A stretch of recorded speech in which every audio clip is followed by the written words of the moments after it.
Emperor of the Desert. This video is purely for entertainment and does not infringe on copyrights or laws. The rights to the novel and image belong to the original author. We do not claim ownership. Don't like waiting and want to listen to this fanfic in full now? Subscribe to our Patreon, where you'll find the best fanfics. Chapter 551 Demon Wall. Outside the capital, the tall wall of fire that surrounded the capital was like a phantom, and there was no heat at all. It was like an illusion. Strange, very strange. The adventurers standing in front of the fire exchanged glances with their companions and fellow priests who were magic casters of the faith system. They mustered up their courage, held their breath, and took a step towards the black, burning red wall of fire. With the defensive magic that reduces the damage of the fire, there shouldn't be any big problem, right? However, the moment he passed through the fire, a gloomy feeling from the heart occupied his mind. Anxiety,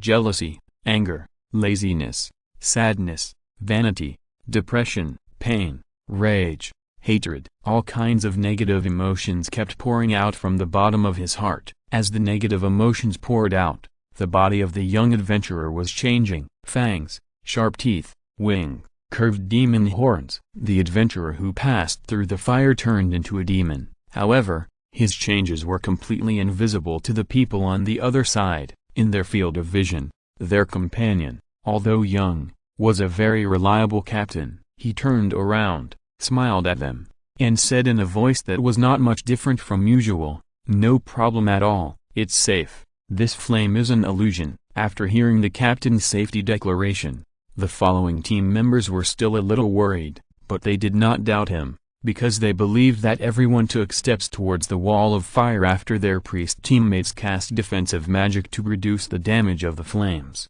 The priest teams of the four gods, the priest warriors and priests responsible for clearing out the demons, began to move forward in all directions. Not long after, they heard a small explosion coming from afar. Demons. There are more and more. With a slightly panicked warning, several low-level adventurers with bronze and iron grades rushed over. Behind them, the source of the annoying roar that sounded like the roar of a wild beast was three creatures that looked like a mixture of humans and large hounds. They were still humanoid, but their eyes were filled with the evil color of the abyss. What came out of their mouths was not saliva, but a black, turbid stream that looked like a raging flame and a strong acid. Just a demon.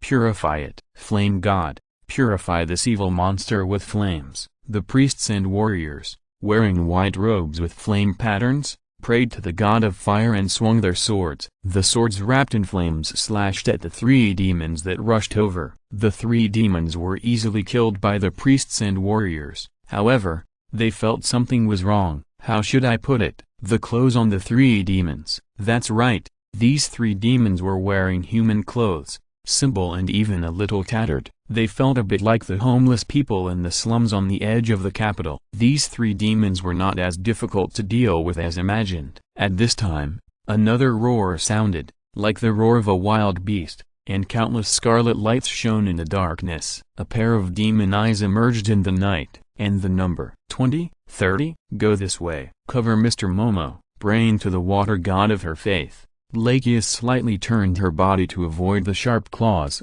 and swung out her magic sword, which directly cut off the demon that rushed over. The demon with goat horns and a hunched body was cut into two pieces by Lacheus's sword. Ha! With a loud shout, Ainz swung the huge sword in his hand with brute force, and cut off a demon that was constantly emitting dark magic power, and cut it into two pieces with one sword. Whether in terms of physique or fighting style, Mr. Momo's courage is greater than Lacheus's. Everyone be careful. While establishing an image of strong and easygoing, Ainz swung the huge sword and killed the demons.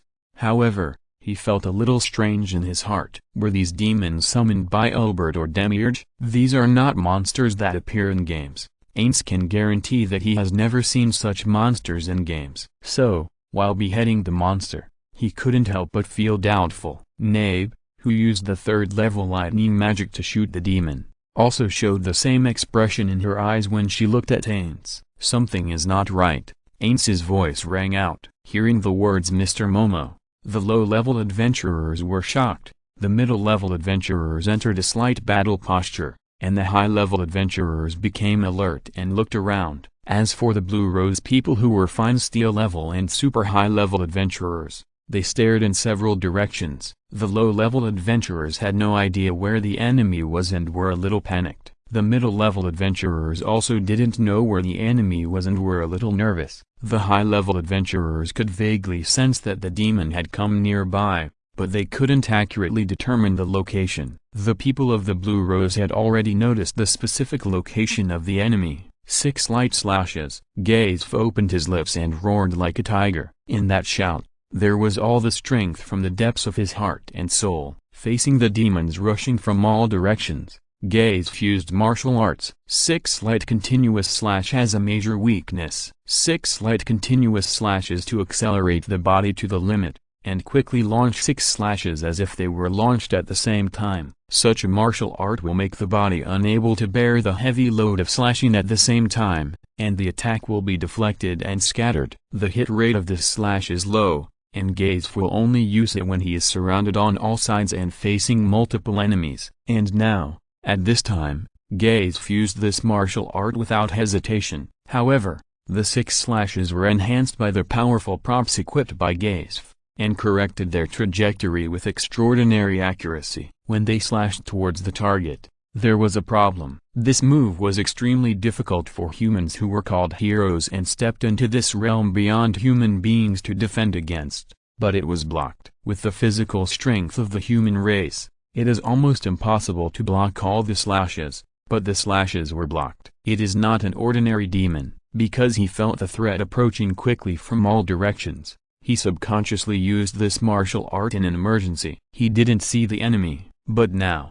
he saw it, and he also heard the voice. The Fortress of Immortality. It was a blonde woman. A woman with a very strange smile, a broken smile on her face. The Fortress of Immortality? It took him a long time to learn the defensive martial art, but, this woman in front of him. While he was thinking, the other party's frivolous voice rang out, Gaze strun off. Chapter 552 Ceremony. Those who were unwilling to give up resistance, or perhaps knew they could not escape, and still had some rationality, put away their broken or chipped weapons and took out spare weapons to fight. The magic casters who had run out of mana used scrolls or short staffs to cast magic in a desperate struggle. Meanwhile, on the other side, Ainz was running on the street. No, flying. He was caught by Narbro. Warm wind poured into the gaps in his helmet and blew to the part equivalent to his eyes. If he had eyeballs, he would probably blink constantly. He sighed in his heart. Ainz, who had no flesh and blood, could only feel the wind. How could something without nerves, skin, or senses feel the wind that requires touch? He glanced down slightly, and the ground seemed to be flowing backwards like a rushing river. Because he was so close to the ground, he had the illusion that he was moving very fast when he saw the ground retreating, but he knew very well that this speed, the speed at which he could fly with magic, was many times faster than if he had walked on foot. However, this is not important, because he was more concerned about, throw me down, Nabe. In his field of vision, several adventurers with signs on their bodies were fleeing frantically under the pursuit of demons. Although there was a long distance, he could hear their voices. Following his command, Nabler let go of his hand, and Ainz, wearing a pitch-black heavy armor, drew a horizontal parabola in the air like a missile dropped by a fighter plane, and landed on the street. Boom. After a roar, Ainz ran quickly on the road with smooth movements as if there was no friction, swinging his great sword to slash at the demons that blocked his way.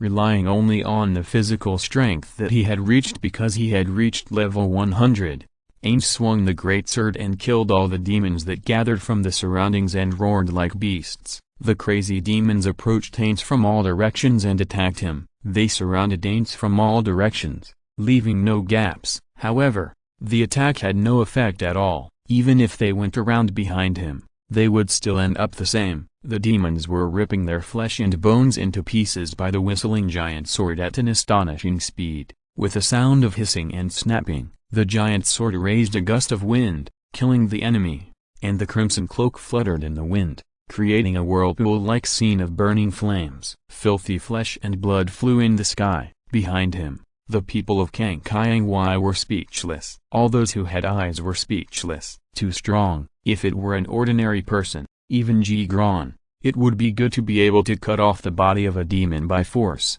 However, under the attack of Mr. Momo, all the demons were like brittle paper. How powerful is this? Even though they have seen the power of the other party, such a scene still made them speechless. They were also waving their weapons to kill the demons that came over. The floating sword group floating around Lakaizi's shoulders, the alien longsword rose vertically, and then shot out under Lakaizi's mind. The sharp sword pierced the sky, and with a whistling sound, it pierced through the demon flying like a bat with its bloody mouth wide open. Then, Evil Eye's fire magic came. Scarlet fireballs shot out one after another, burning the demons that were not dead to ashes, leaving no face or body. The demons screamed like wild beasts one after another. Demons of various appearances died one after another in the hands of everyone. As expected, they were all types of demons that had never been seen before. Whether it was the people of the Blue Rose or ants, they all had this thought. The demons that rushed towards them like crazy suddenly stopped their movements with a low growl in their throats,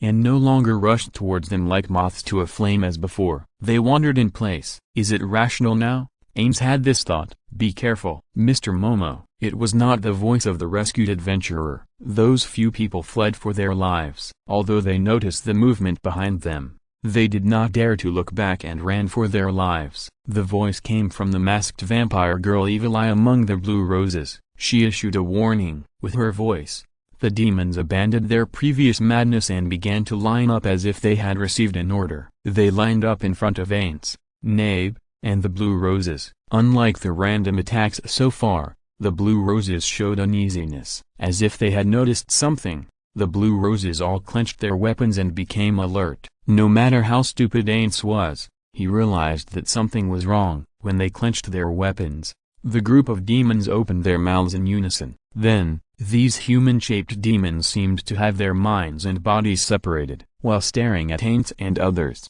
their sharp claws attacked their companions. What happened? This incomprehensible abnormal state was something that even Ants could not understand. The sharp claws pierced into the throat, heart, and head of their companions. Suddenly, the 72 demons present fell to the ground, all dead. In the stunned eyes of the Kangkyangwai people, the bodies of the 72 demons suddenly changed. The dark power that seemed particularly deep surged out from the bodies of the 72 demons. It was like the endless darkness emerging from the abyss of the underground, rushing to the sky. The endless darkness, like a living thing, formed a shape like a face in the sky, like the face of a monster, like a phantom. The huge black shadow condensed by the black power opened its mouth as if to swallow the prey whole. Deep in the huge mouth, you can see the shadows that are still swaying, similar to the dead demons. Those black shadows showed painful expressions. Then, a sharp and terrifying low moan sounded. It was like the howling of the dead. It was like the roar of a mad beast. It was like a crazy roar. It was like a devil praying.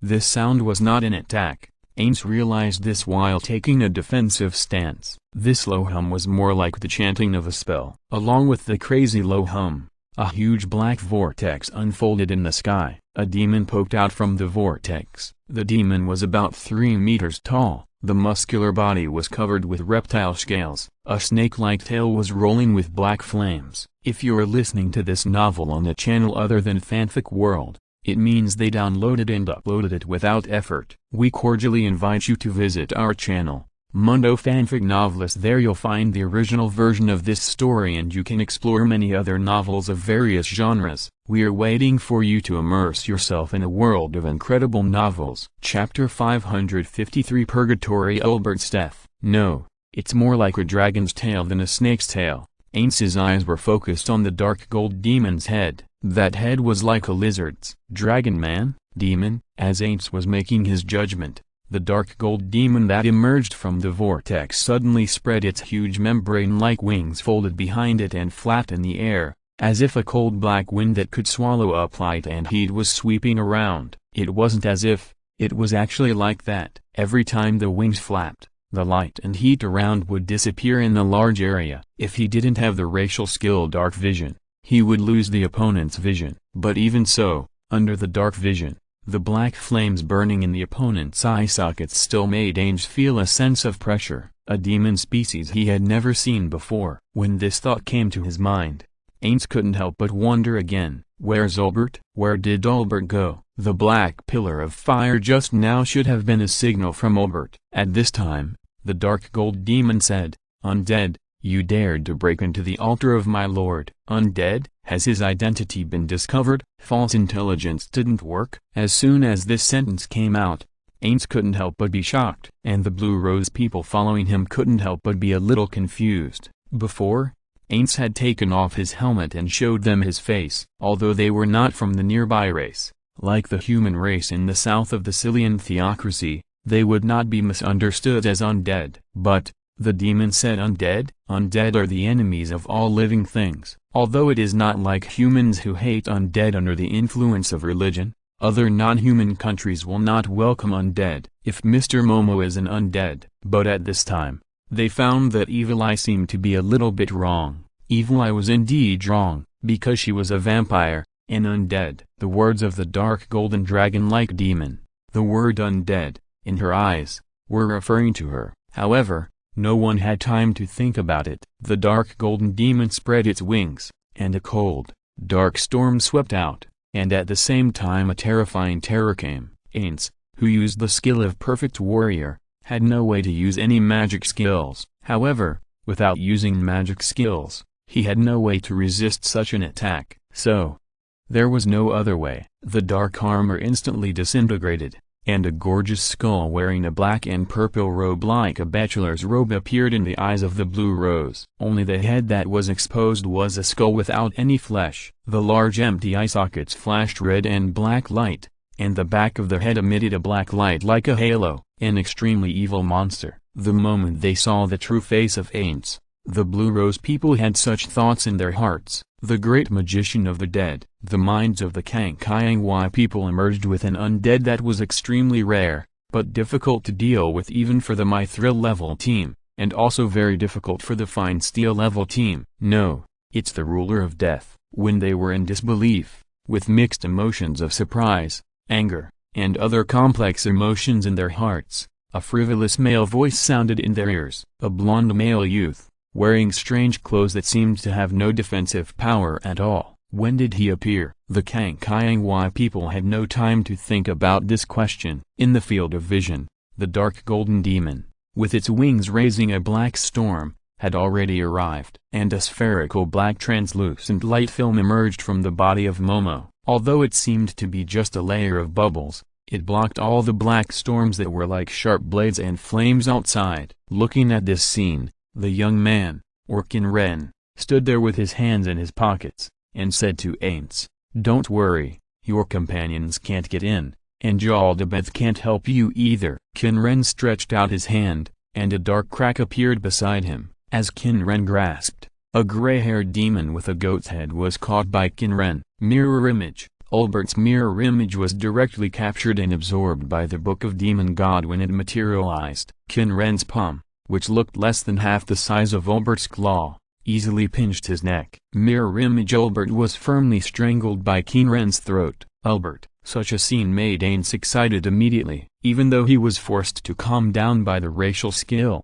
his anger still surged out. The aura of despair instantly enveloped his body, and the dark invisible power spread outward. The aura of despair is a special skill possessed by Ainz's profession, with a total of 5 levels: fear, awe, panic, fear and deformed movements, and the use of skills is easily interrupted. Chaos, disordered behavior, madness, disordered behavior, unable to distinguish friend from foe, and the last level is immediate death. However, there is a problem. The effect of this skill is useless for high-level enemies, not to mention the Qin people who are much stronger than Ainz. The despair aura can only be effective against the people of the Blue Rose. Except for Evil Eye, Lagos, Gagrin, Tina and Tia had no ability to dodge or avoid the despair aura that spread to their bodies in an instant, and they were instantly hit. The vitality in their bodies was instantly cut off. What happened? Evil Eye watched her companion fall down, but still did not react. The great warrior who made her admire and fall in love with him turned out to be an undead, a great wizard of the dead. Even though her own heart had stopped beating long ago, she still couldn't accept that the object of her admiration was an undead. And when her companions fell, when she realized that their deaths were caused by the people she admired, she collapsed. Qin Ren, who was standing by, pinched his ears. Although Evil Eye was an undead and not affected by instant death, the effect of the aura of despair still took effect. It destroyed her spirit in the form of fear and panic. TSK, old bone, you dare to do something to your wife. Qin Ren couldn't help but click his tongue twice. However, Evil Eye is Aintz's wife, which is only a legend and a matter of another world line. This is not the case in this world line. He clenched his right hand, and the dark spiral twisted and exploded on the neck of Mirror Albert. Mirror Albert, dead. Chapter 554, Purgatory vs. Aintz. Although Evil Eye was an undead and not affected by instant death, the effect of the despair aura still took effect. It destroyed her spirit in the form of fear and panic. TSK, old bone, you dare to do something to your wife. Qin Ren couldn't help but snort twice. However, Evil Eye was Aintz's wife, which was only a legend and a matter of another world line. This was not the case in this world line. He clenched his right hand, and the dark spiral twisted and exploded on the neck of Mirror Albert. Mirror Albert, dead. Such a scene further stimulated the last bit of humanity left in Aintz's heart. Anger. Anger for the death of his companions. As an undead and a magic caster of the magic system, although Aintz did not have the magic of resurrection, he learned resurrection magic because of his dark wisdom. The 7th level resurrection, the 9th level true resurrection. In addition, he also has resurrection short staffs of various levels. However, during this period, he used a large number of humans as experimental materials for resurrection magic, and he has not yet fully analyzed the ultimate mechanism of resurrection magic in this world. Whether the player can be resurrected is a question. Aintz is afraid. He is afraid that his familiar companions will die. Qin Ren killed Albert, which made him extremely angry. If he cannot revive Albert, then he will be truly dead. Maximize magic greater lethal. Aintz used the fixed magic in the props he carried. Living people will recover their physical strength due to positive energy and suffer damage due to negative energy, while the undead are just the opposite. This move therefore has a huge negative energy grade lethal, which can bring a lot of recovery to Aintz in an emergency. But in his extreme anger, he did not use this move as a recovery skill, but used it to attack and kill. However, after the black light, Qin Ren's figure still stood in the same place, without falling or dissipating like the meaning of elemental life. Undead. When Aintz's anger was once again suppressed by the effect of forced calmness and he regained some reason, another angry voice sounded. It was Purgatory's voice. Aintz's attack on the Qin people, the Supreme Creator, made Purgatory angry. Even though he knew that the undead could not cause any damage to the Supreme, he still felt angry. With his wings flapping, Purgatory's figure suddenly flew up, and then it cut through the sky like a meteorite, and rushed towards Aintz with a strong gust of wind. Around Purgatory, strands of black power like flames and light continued to surge, making the surrounding void seem to melt, and the light and heat continued to disappear, and a large number of dark traces appeared. Boom. Greater magic shield. High-level magic shield. The explosion sounded at the same time as Aintz's voice, which still retained some anger. Purgatory, in the form of a dragon man, crashed into the thick magic shield. The dark magic shield composed of negative energy of death attributes was directly shattered by Purgatory. Aintz's body was knocked away. However, Aintz was not seriously injured. Although Purgatory's attributes and characteristics reversed when he transformed into a demon god, his attributes only changed from light, holy, and fire to darkness, evil, and fire. As an undead, Aintz cannot tolerate attacks of fire, holy, and light attributes, but he has strong resistance to damage of darkness and evil attributes. After most of the damage was blocked by the magic shield, the remaining power was weakened by Aintz's own patience. The little power left did not cause much damage to Aintz at all. Aintz, who was knocked away, had his anger reduced a lot by forced calmness. Aintz, whose emotions had returned to the state of the, immediately used the next skill, Triplet Maximize Magic Reality / Magic Triplet Maximize Reality / 3 invisible blades with the power to tear apart space extended towards purgatory in the form of a dragon demon. However, at this moment, a dark phantom like a wall appeared in front of purgatory. The 3 invisible blades that could tear apart space were blocked by this phantom wall. Although this wall looks like a piece of glass and seems extremely fragile, it did not move at all under the attack of the sharp blade that could cut through space, and not even a trace was left. At the same time, the figure of purgatory disappeared. The great composite temple in the mirror, in the Type Moon world, in the process of reshaping purgatory and transforming it into a demon god, Qin Ren used his previous incarnation of the Eclipse Dragon as a blueprint, and combined the abilities of the Egyptian evil god Chaos Serpent Apep, the winged dragon of Ra, and Ramses II with purgatory to create an ability. It can create a small mirror world that is similar to an inherent barrier, protect an area, absorb the target's attack, and counterattack in an unstoppable and evasive form. Such a move is actually weak against space attacks and can be destroyed by space attacks. However, it is obvious that Aintz's ability is not strong enough to break the great composite temple in the mirror. With his right hand raised and a playful smile on his face, Qin Ren just looked at Ainz, looking at Ainz who still had an expressionless face. What moves will you use next? A large-scale attack, or finding the location of purgatory? Qin Ren watched the battle between purgatory and Ainz with a completely playful attitude. As if to confirm Qin Ren's words, the red dot in Aintz's hollow skull eye sockets became much brighter. See-through, a skill that can detect the location of hidden people and see through stealth and illusions. Maximize Mazik Thousand Bone Lance. The moment the see-through skill was used, Ainz used another magic. Countless, far more than 1,000 or 2,000, densely packed crystal bone lances appeared around the mirror complex temple, submerging the entire complex temple. Looking at the temple submerged by the soul blade,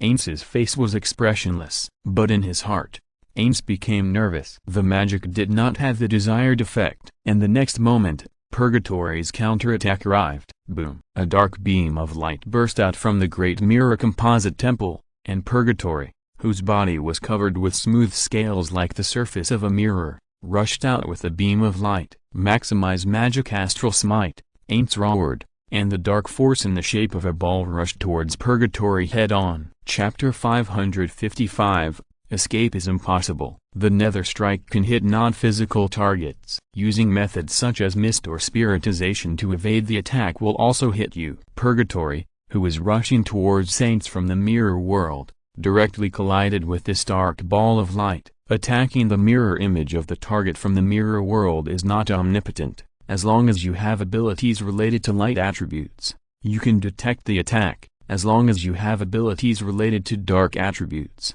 you can dodge or even be immune to attacks. And there is no doubt that as the ruler of death and the pinnacle of the undead, he undoubtedly possesses a large amount of dark attribute magic. The nether strike is a skill of dark attributes and death attributes. The surging power gathered and hit Purgatory's body, and the dark power made the entire space tremble. If the power of light attributes can clearly reflect the scene of the mirror world, then the dark attribute will affect the existence of the mirror world itself. Without light, the mirror world does not exist. Although Purgatory, as the Eclipse Demon, has changed his attributes to fire, darkness, and evil, and has the ability to restrain the sun, light, and fire, he still originated from the sun, light, and fire, and he did not gain dark resistance by changing to the dark attribute. Darkness is his strength, but also his weakness.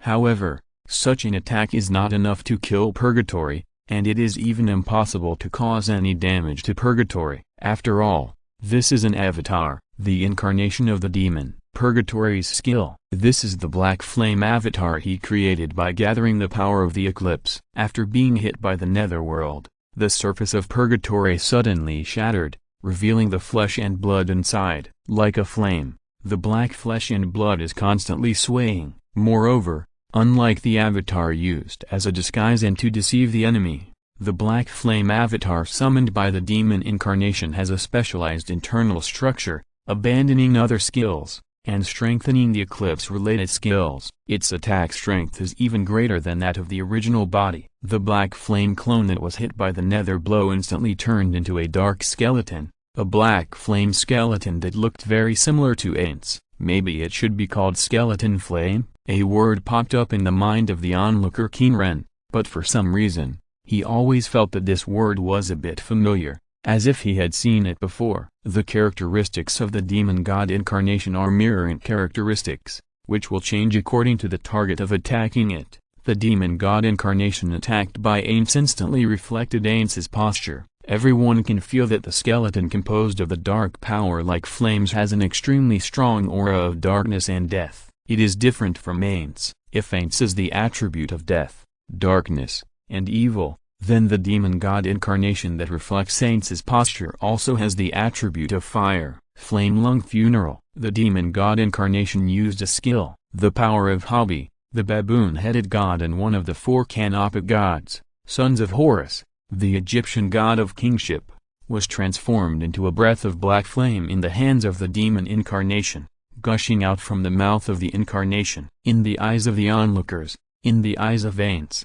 the enemy who had become similar to himself opened and closed his jaws, and the dark flame surged towards him. Ain's was preparing to maximize magic True Dark, and at the moment the chant ended, he immediately used another skill, Greater Teleportation. The next moment when endless darkness surged from Ain's hands, when the flames hit, Ain's body disappeared from the spot as the space twisted. The flame surged past, but because Ain's dodged in time, only a corner of Ain's robes was burned. And Ain's magic, True Dark, had already taken effect on the demon incarnation. The demon incarnation, which was eroded by True Dark, shook its body. The black flame skeleton made of the power of the eclipse was destroyed by half, and several ribs were missing. At the same time, Ain's body appeared a few kilometers behind the side of the demon god incarnation. Yes, several kilometers. Ain's was far away from the demon god incarnation. Although he was angry at the beginning because of the killing of Ulbert,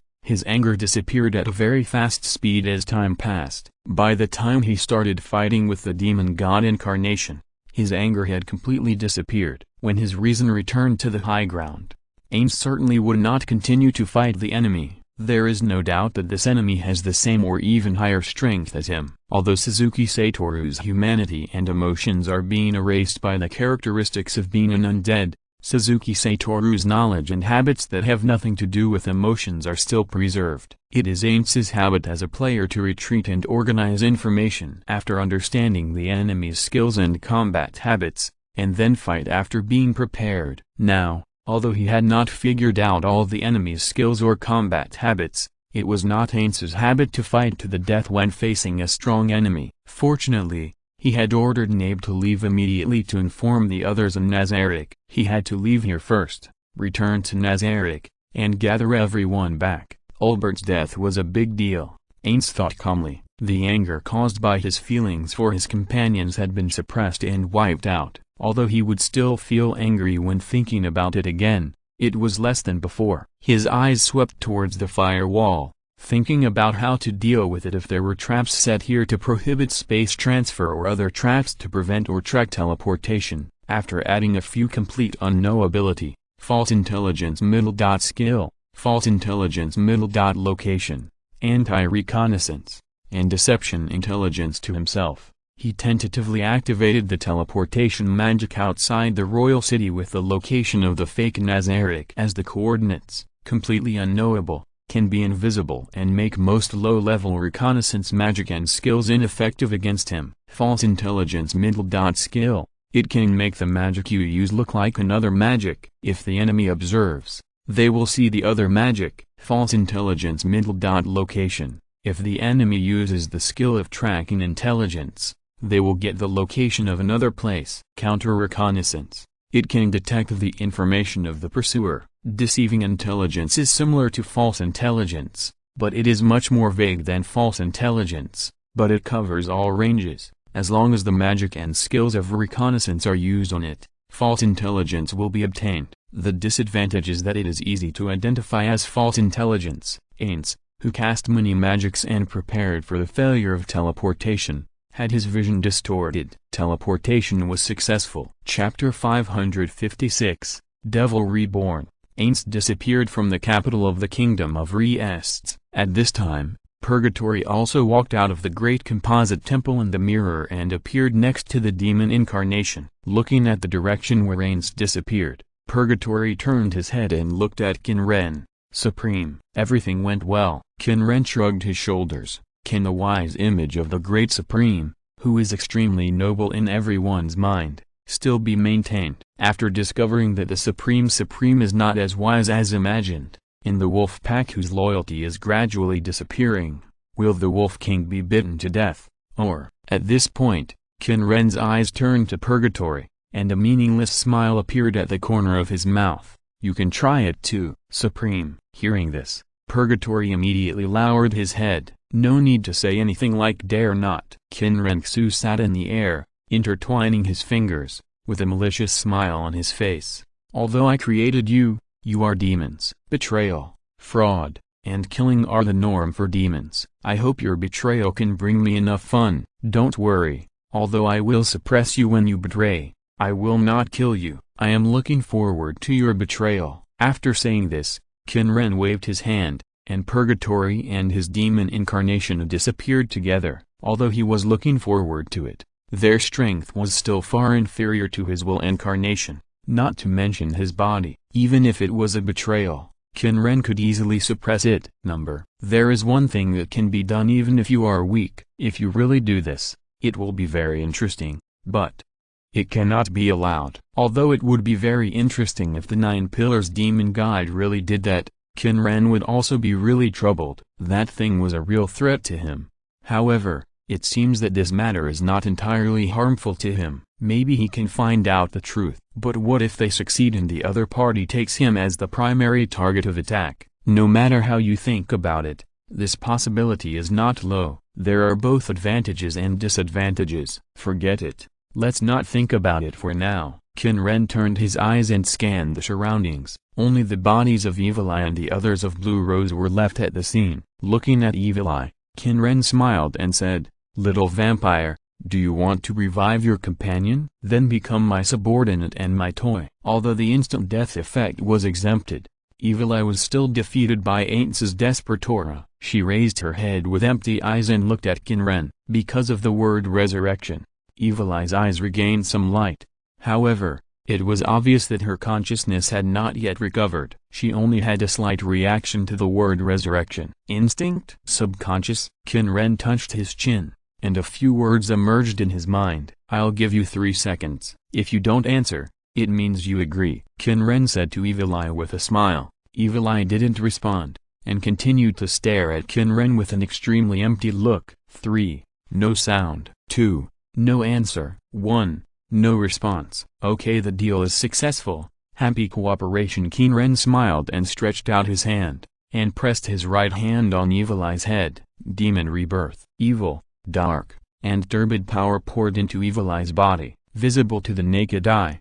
Evil Eye's body surface, like strange lines like chains and eyeballs, quickly spread from the top of the head to the whole body. Demon rebirth. A skill formed with the power of the demon god of death Memo as the core, resurrects the dead and contaminates the target with its own characteristics, turning the target into a demon. In a sense, it is actually a bit close to the first embrace of a vampire, but there is no difference. In essence, it is assimilation. Assimilate the other party. If 32 were to use this skill, the basic characteristic of demons, the evil attribute, would go without saying. Most of the dead resurrected by demon rebirth would have the attribute of the abyss. That is, a combination of the earth attribute and the dark attribute. In terms of appearance, if 32 did not deliberately change it, then basically the resurrected dead would have some snake characteristics. The same is true for Qin Ren. If he used demon rebirth, without any special modification,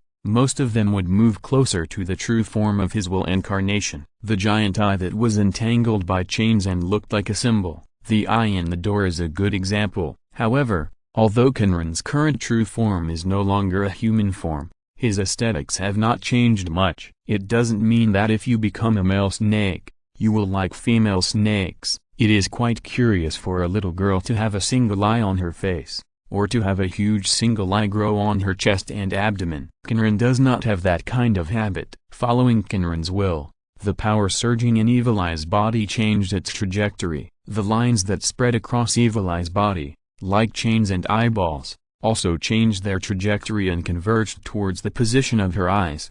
The originally disordered, unbalanced, and collapsed consciousness began to recover and gather under the influence of this power. However, the extremely evil thoughts contained in this power, which were enough to drive anyone crazy, also polluted Evil Eye's fragile consciousness. The positive personality, emotions, and habits that originally occupied the majority were quickly suppressed by negative consciousness. Under the casual but still delicate operation, Evil Eye was resurrected. As an undead, she resurrected into a demon. Under Qin Ren's operation, the other 4 people of Kangqiangwei were also resurrected. However, at this time, Qin Ren seemed to remember something and suddenly slammed his palm. Oh, by the way, there is also little Nabe. The little guy ran away under Aintz's cover before. Although he noticed it before, Qin Ren did not plan to do anything to Nabe, who was traveling with him, because he originally planned to let Aintz run away. But now, Aintz has run away, but Nabe has not run out of the capital. Qin Ren made a decision after looking at the 5 Kangqiangwei members who had turned into demons. Right, let's do it this way. It will definitely be fun. Qin Ren remembered a way of playing that he had thought of before, but later abandoned. A malicious smile appeared on the corner of his mouth, and Qin Ren's eyes glowed with divine light. Almost the moment it appeared, the light disappeared. However, Qin Ren's goal had been achieved. I found you, little Nabai. Chapter 557. Narbro. Narbro was running away quickly, with a combined occupation level of 62. Including Warrior LV1, Battle Mage LV10, Elemental Mage LV10, and Armed Mage LV10. She was rushing towards the wall of fire at a very fast speed, using her strong physical fitness and acceleration skills.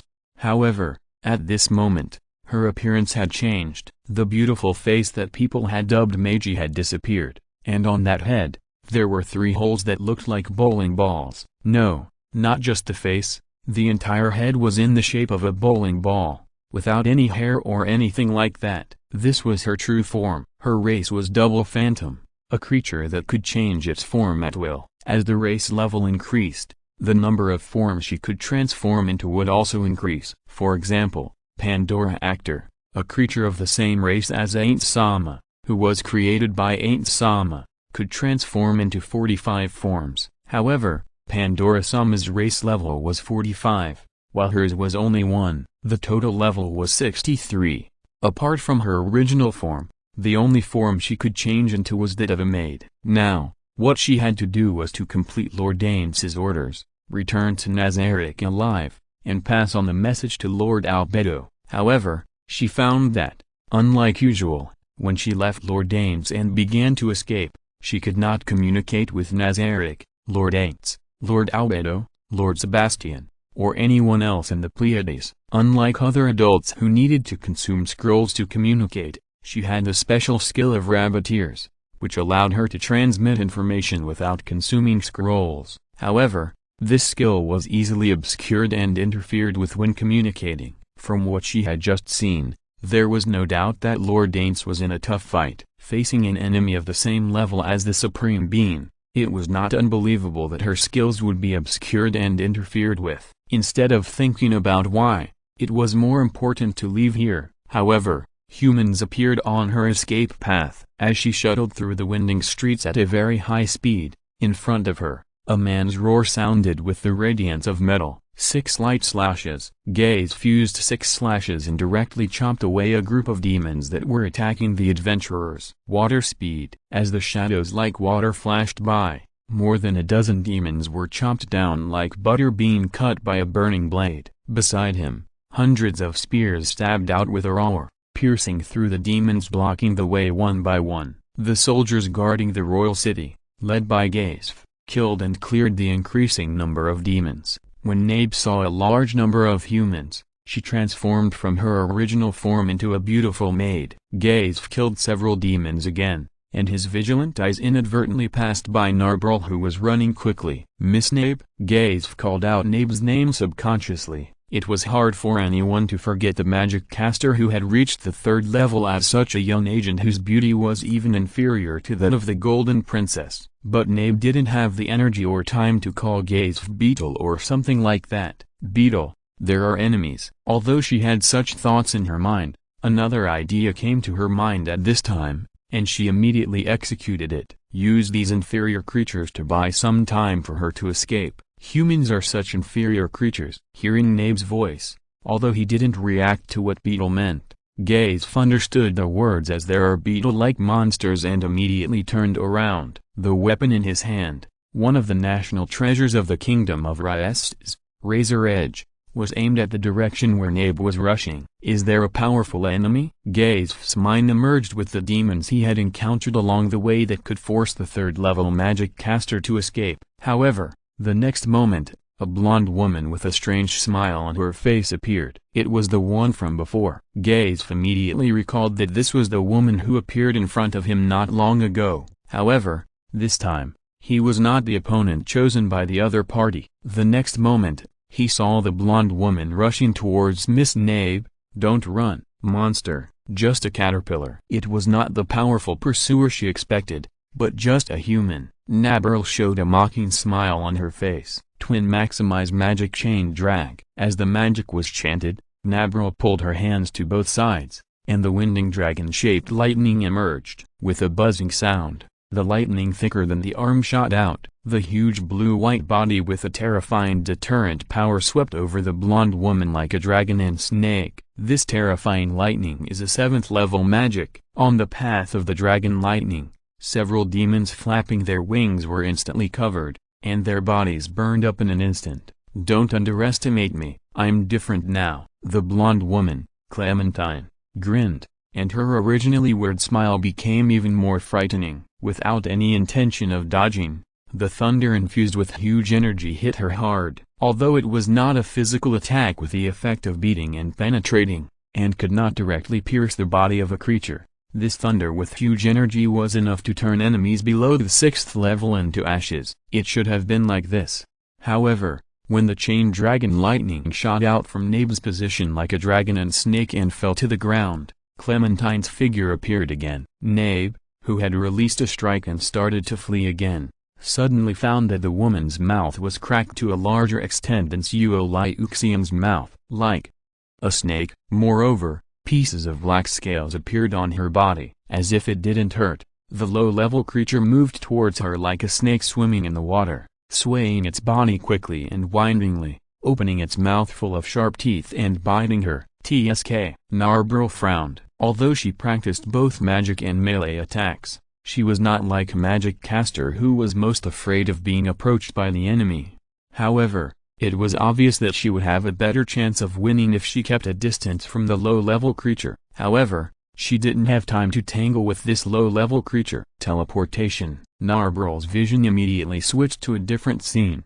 However, at this moment, something burst in front of her. A frivolous voice rang out. "Hello, little Nabe. I've been waiting for you for a long time." Chapter 558 Bunny Girl Nabe will not meet. Caught. This thought came to Narbrul's mind, and she realized that something was wrong. Then, the blond man who had fought against Ainsama and the dragon-like demon appeared in front of her. He had a disgusting smile on his face. However, Narbrul did not mean to say anything, and just silently launched the attack. Triplet maximize magic chain drag. 3 winding lightning bolts as thick as arms emerged as Narbrul opened her hands and attacked the Qin people. This was the strongest magic she could use. It was the most destructive move of the lightning attribute magic that was strengthened to the 8th level through the super magic chant. The opponent was very powerful. From the fact that Ainsama deliberately asked her to leave first, it was certain that the opponent was a level she could not deal with.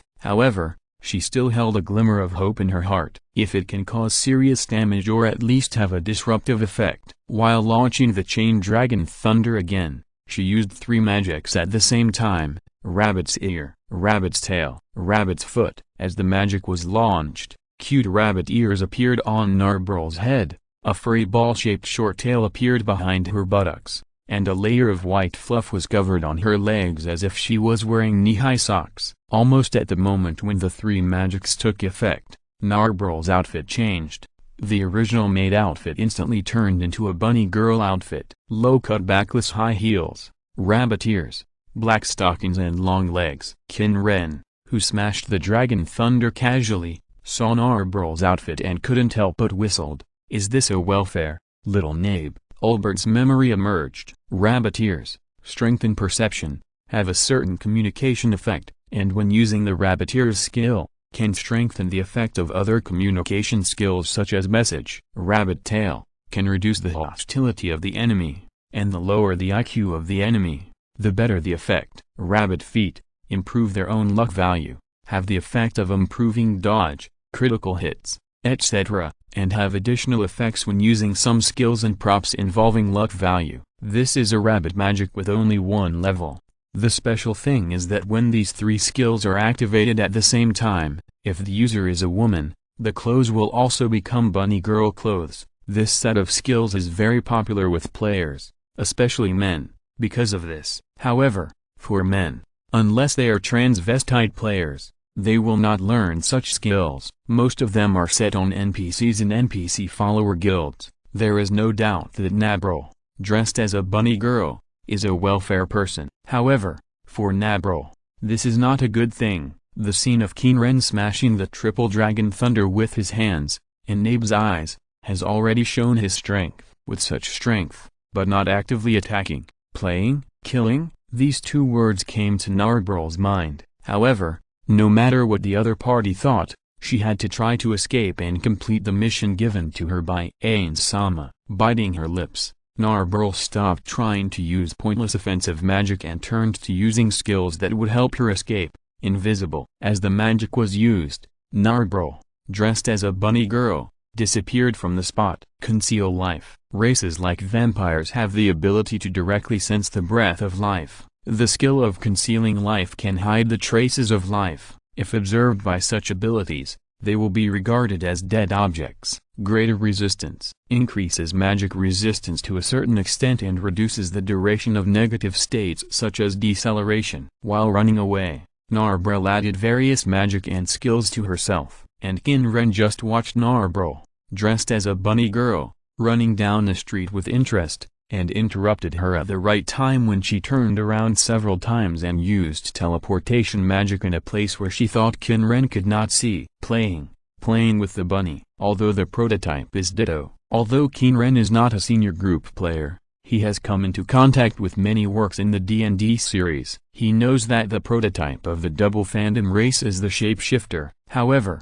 the prototype posture of the double phantom race reminds him of a company, the mascot of the Lance series, Honey. It's just that those honeys are set as ceramic monsters that are fragile but can be resurrected as long as they are put together. The only connection between them is the appearance of the three holes similar to bowling balls. However, it doesn't matter what the main body is like. The real posture of Qin Ren, the incarnation of will, is still a big eyeball, not to mention the main body. But there is one bad thing, that is, it is easy to accidentally see through and oversee. Qin Ren's demon eye is powerful, and can see through invisibility, disguise and deformation. Narbrel used invisibility, and he used the demon eye to observe and detect the invisibility, but if he accidentally used a little more force, he would see through the deformation and observe Narbrel's true posture. Maybe I should build a tower? Qin Ren snapped his fingers and the dark evil power surged into the ground, crushing the soil and rocks. The dark quicksand demonized by the power of the demon god surged from under the earth and stood on the ground as a tower. The inheritance of Shurima. I haven't used this skill for a long time. When was the last time I used the sun disk? Qin Ren pondered. In the Type Moon world, he spent a total of hundreds of years in the process of constantly traveling through time, but he couldn't be sure how many hundreds of years it was. After having the ability to travel through time,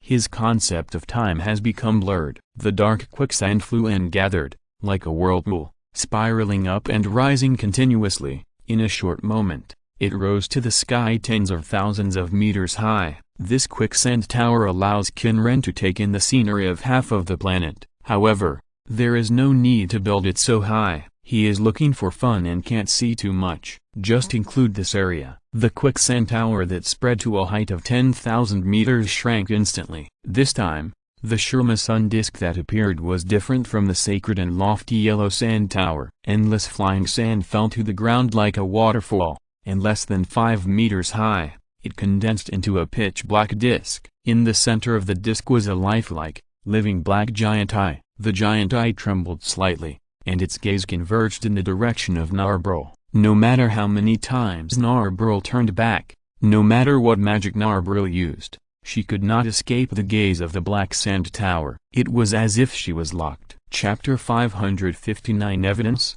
can't escape. No matter what means Narbrul used, she couldn't escape from this area. Teleportation and high-level teleportation were ineffective. After repeating several times, Narbrul also fully understood that she was being played. Who are you? Even the communication for help was blocked. After knowing that there was no possibility of escape, Narbrul did not waste any more energy. With the idea of finding more information and trying to pass it to Nazarick, Narbrul asked in a bad tone, "Tsk, you were so respectful to me before, but now you are using this tone? Little Nabe, this is not good." Sitting on the throne formed by the dark quicksand with his legs crossed, Qin Ren responded frivolously, "Respectful? How is it possible?" Qin Ren's words made Narbrul frown. She didn't know this person at all, the one who killed Lord Albert. Lord Albert? The possibility that emerged in her not-so-bright mind made Narbrul raise her head and stare at Qin Ren's face with an incredulous look. His smile and tone were very similar to those of Albert Sama. Could it be? No,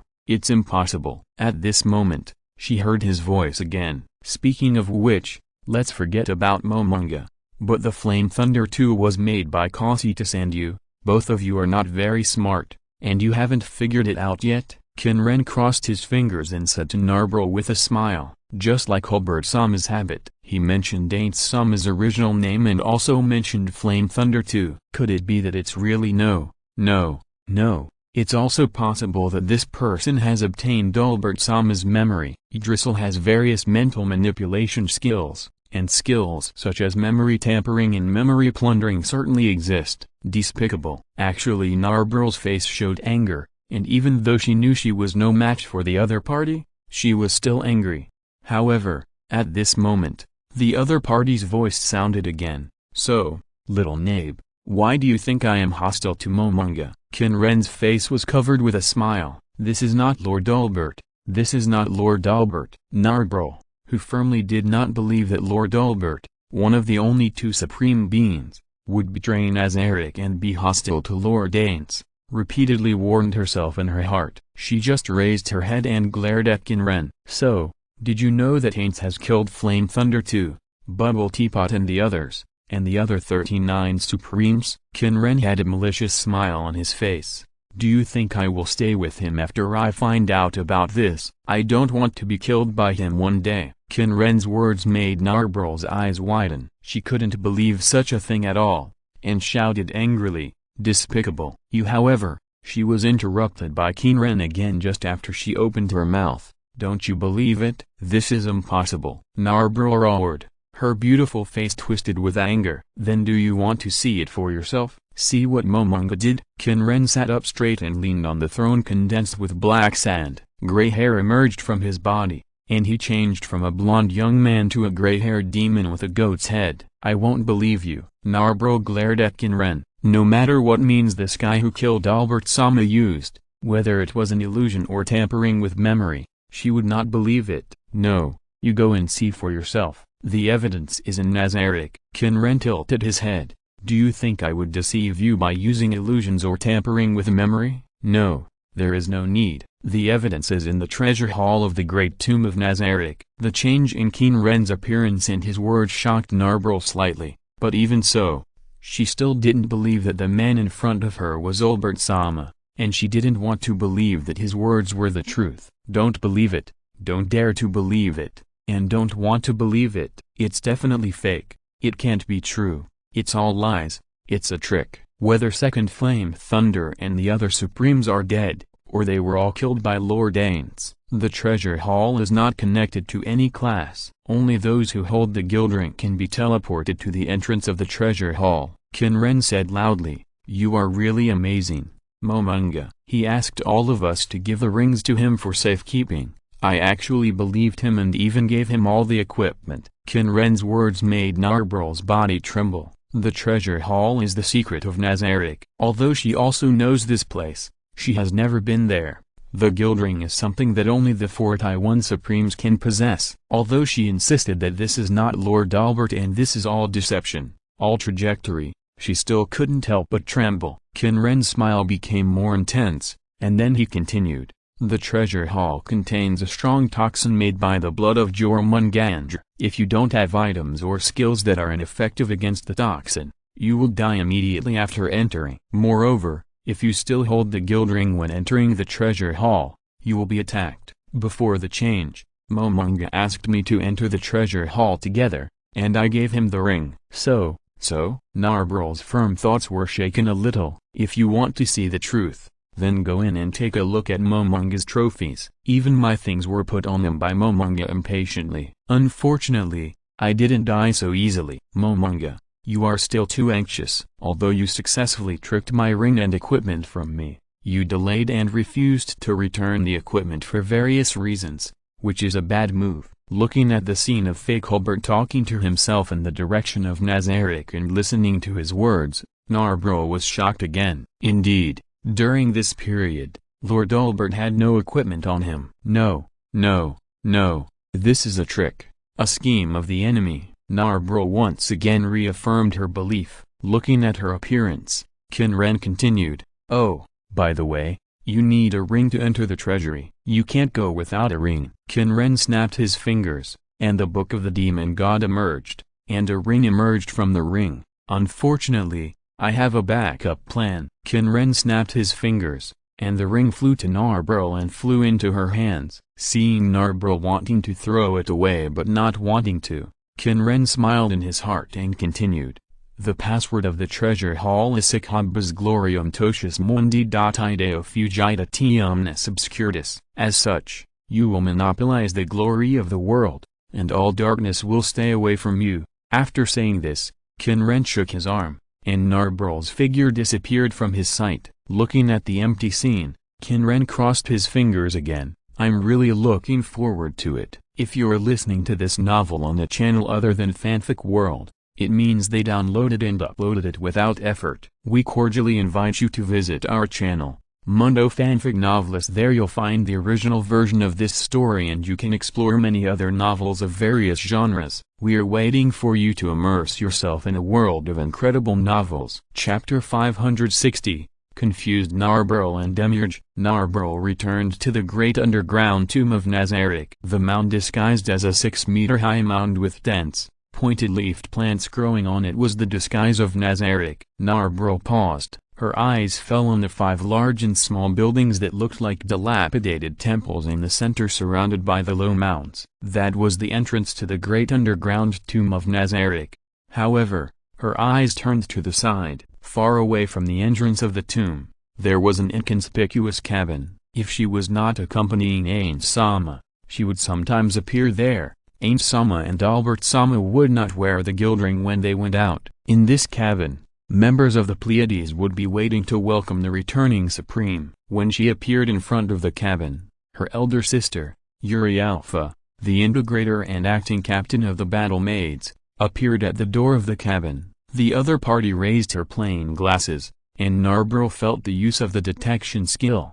However, in the originally ordinary action, Narbrel felt an inexplicable sense of disobedience. Unlike her feeling, Yuri Alpha breathed a sigh of relief after confirming that the Narbrel who appeared was the real Narbrel. "Narbrel, you are finally back. Lord Ains has ordered that if you return to Nazarick, you should immediately inform Lord Sebastian and Lady Albedo and tell Lord Ains the news of your reply." Yuri Alpha didn't know what happened. Just now, after Lord Ains returned, he hurriedly entered the great tomb of Nazarick and summoned all the class guardians who were active outside to the throne hall. It should be because of the change of plan. When Lord Demiurge and Lady Shoutier returned just now, She heard Lord Demiurge say that he didn't know why Lord Ains and Lord Ulbert had not sent a signal for them to enter the capital. "Oh, I know," Narbril replied in a trance and walked into the great tomb. Narbril crossed the first floor and entered the second floor. She quickly crossed the tattered suspension bridge. The countless dead screaming under the dilapidated and decaying bridge,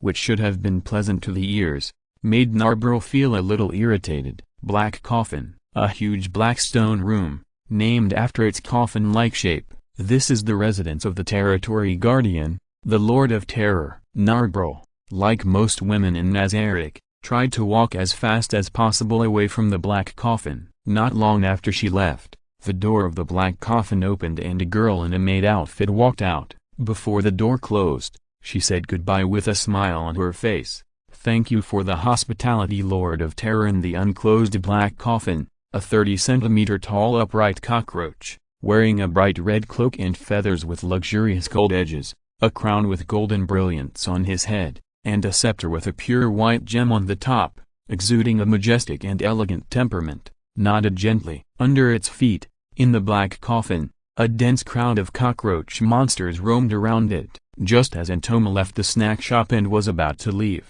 a figure appeared in front of her. "Lord Demiurge, are you here for snacks too?" Entoma casually ate the snacks packed in her sleeves, and a smile-like pattern appeared on the back of the masked insect on her face. The one who appeared in front of her was Demiurge. However, unlike his usual elegant and calm smile, Demiurge's face at this moment was extremely ugly, and he even felt dazed. If it were usual, Demiurge would still chat with her for a while, and answer with words like, "Although it looks delicious, it's a pity that it's not to my taste." But now, he was not in the mood. "I heard from Yuri that Narbril has returned. Have you seen her?" Demiurge rushed over immediately when he heard the news that Narbril had returned. What Lord Ains said was really unimaginable, and he needed to know more details. What Narbril saw when she entered the capital with Ains-sama was exactly what he wanted. "Narbril, huh? I didn't see it," Entoma answered in a cute voice while chewing the delicious snack specially summoned by the Terror Duke. "Yeah,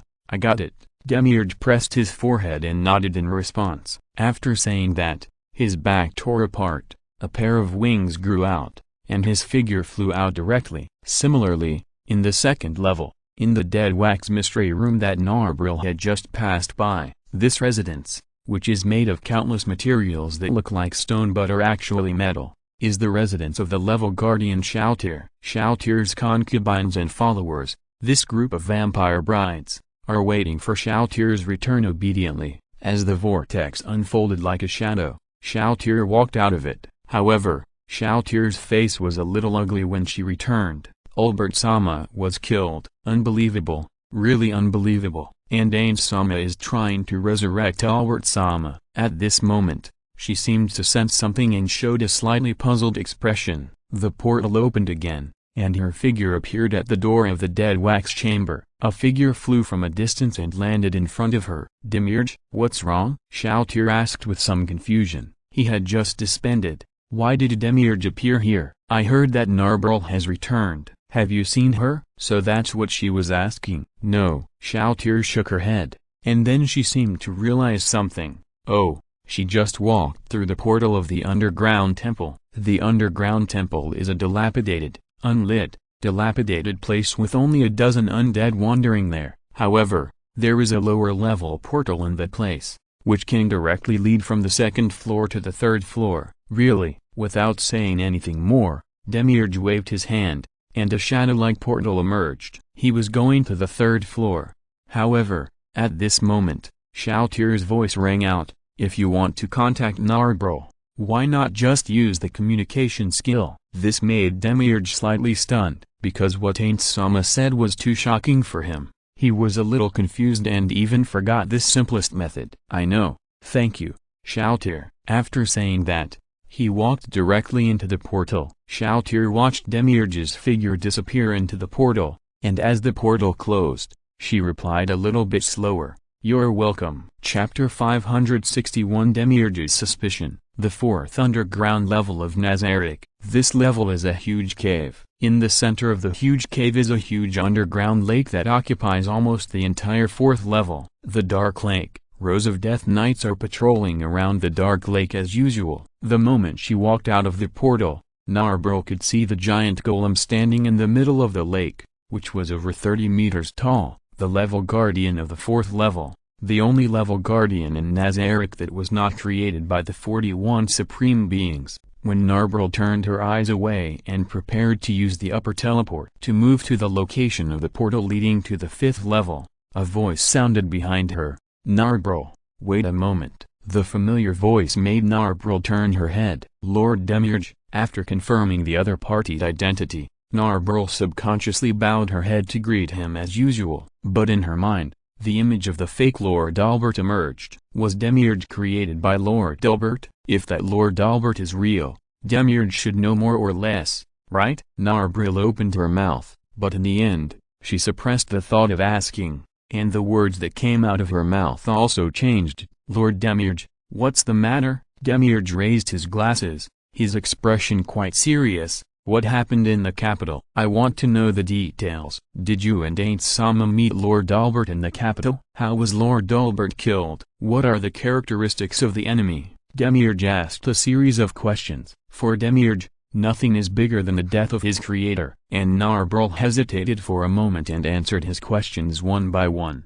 However, when answering about Lord Albert, Narbril hesitated. Although her loyalty to Nazarick made her refuse to believe that Lord Albert was the real Lord Albert, but what if, in the end, she decided to conceal the fact that she had met the fake Albert Sama and wait until she could see it with her own eyes before making a decision. With this in mind, she answered Demiurge's questions one by one. "I see." Demiurge raised his glasses, and white light was reflected on the mirror. "Well, you should go to the throne room and report the news to Aunt Sama." "Yes, Lord Demiurge, I will leave first." After bowing slightly, Narbril turned and left, using the upper teleport to disappear in front of Demiurge's eyes, and appeared in front of the portal leading to the 5th floor. However, watching her leaving, Demiurge did not leave immediately, but kept watching her back. Although Narbril thought she could hide it, Demiurge was a command type, and he had various mental skills. Narbril's performance was very different from usual, and when he talked about Lord Albert, her answer was briefly paused. Although Demiurge was not in a good condition due to the news of Albert Sama's death, he could still notice such details. "Narbril, something is wrong." Putting his index and middle fingers together and raising his glasses, Demiurge's expression became serious. "The 5th underground level, the ice core. This extremely cold area was built with the concept of glaciers. The overlapping icebergs are all over the land, and everything is frozen by ice and snow. In this place filled with icy cold that can tear people apart, there is a huge white sphere, the snowball, a huge white ball like a honeycomb. Surrounding the big snowball are 6 huge ice crystal pillars. Outside this huge snowball that is comparable to a palace, Causitus appeared here, slowly approaching Causitus in the snowball, muttering to himself, this is really. Just now, all the level guardians were summoned to the throne hall, and what they said was hard for him to accept. Among all the supremes, the supreme Albert, who possessed the most destructive power, was killed. It was unbelievable. He was very clear about how powerful Albert was, because his creator, Master Takeru Yukinrai, highly respected Master Takemi. He even heard Master Takeru Yukinrai and Master Rishiki Yenlai talking about how Master Yukinrai joined in the first place in order to defeat Master Takemi. As the creation of Supreme Master Takeru Yukinrai, he also respected Supreme Master Takemi. As Albert Sama is a strong rival of Takemi-sama, he naturally knows that the evaluation of Yujianlai and Rishiyanlai-sama is, if Albert cannot distance himself within 2 minutes after the start of the PvP, he will have no ability to resist. If he cannot get close within 2 minutes, Albert will definitely win. In addition to Mare and Oroi who guard the arena and can watch the battles between the Supremes, the other class guardians in Nazarick rarely see the battles of the Supremes. The conversation between Yujianlai and Rishiyanlai-sama is the source of Causitus's understanding of the Supremes. He finds it hard to believe that Albert Sama, who made Yujianlai and Rishiyanlai-sama make such an evaluation, will be killed. After nodding casually and responding to the various Zergs who came out to salute him because of his return, Cositus was about to walk into the big snowball. At this moment, a familiar face appeared in his field of vision. Narbril? The one who appeared in his sight was Narbril, who had come to the 5th floor. Narbril was the creation of the second Flame Thunder, and he was the creation of Lord Qin Ren. The two Supremes were good friends, and he and Narbril had a good relationship. Compared to other general superior-subordinate relationships, his relationship with Narbril was much better. Lord Cositus. Narbril bowed slightly and greeted with an expressionless face. Then, she stared at Cositus without saying a word, as if she wanted to say something. "What's wrong?" The alien mouthparts that looked like a mixture of a mantis and an ant opened and closed slightly, and a cold white air poured out of his mouth. "Lord Cositus, the treasure house. Do you know the treasure house?" "Treasure house? Why did you ask this suddenly?" "Oh, is Lord Aints going to use the props in the treasure house?" "Whether it is to revive Lord Albert or to prepare for the upcoming severe battle, it is normal to use the props in the treasure house. The treasury, as I remember, is the place guarded by Pandora's actor, created by Ain't Sama. It contains many items, including world-class items."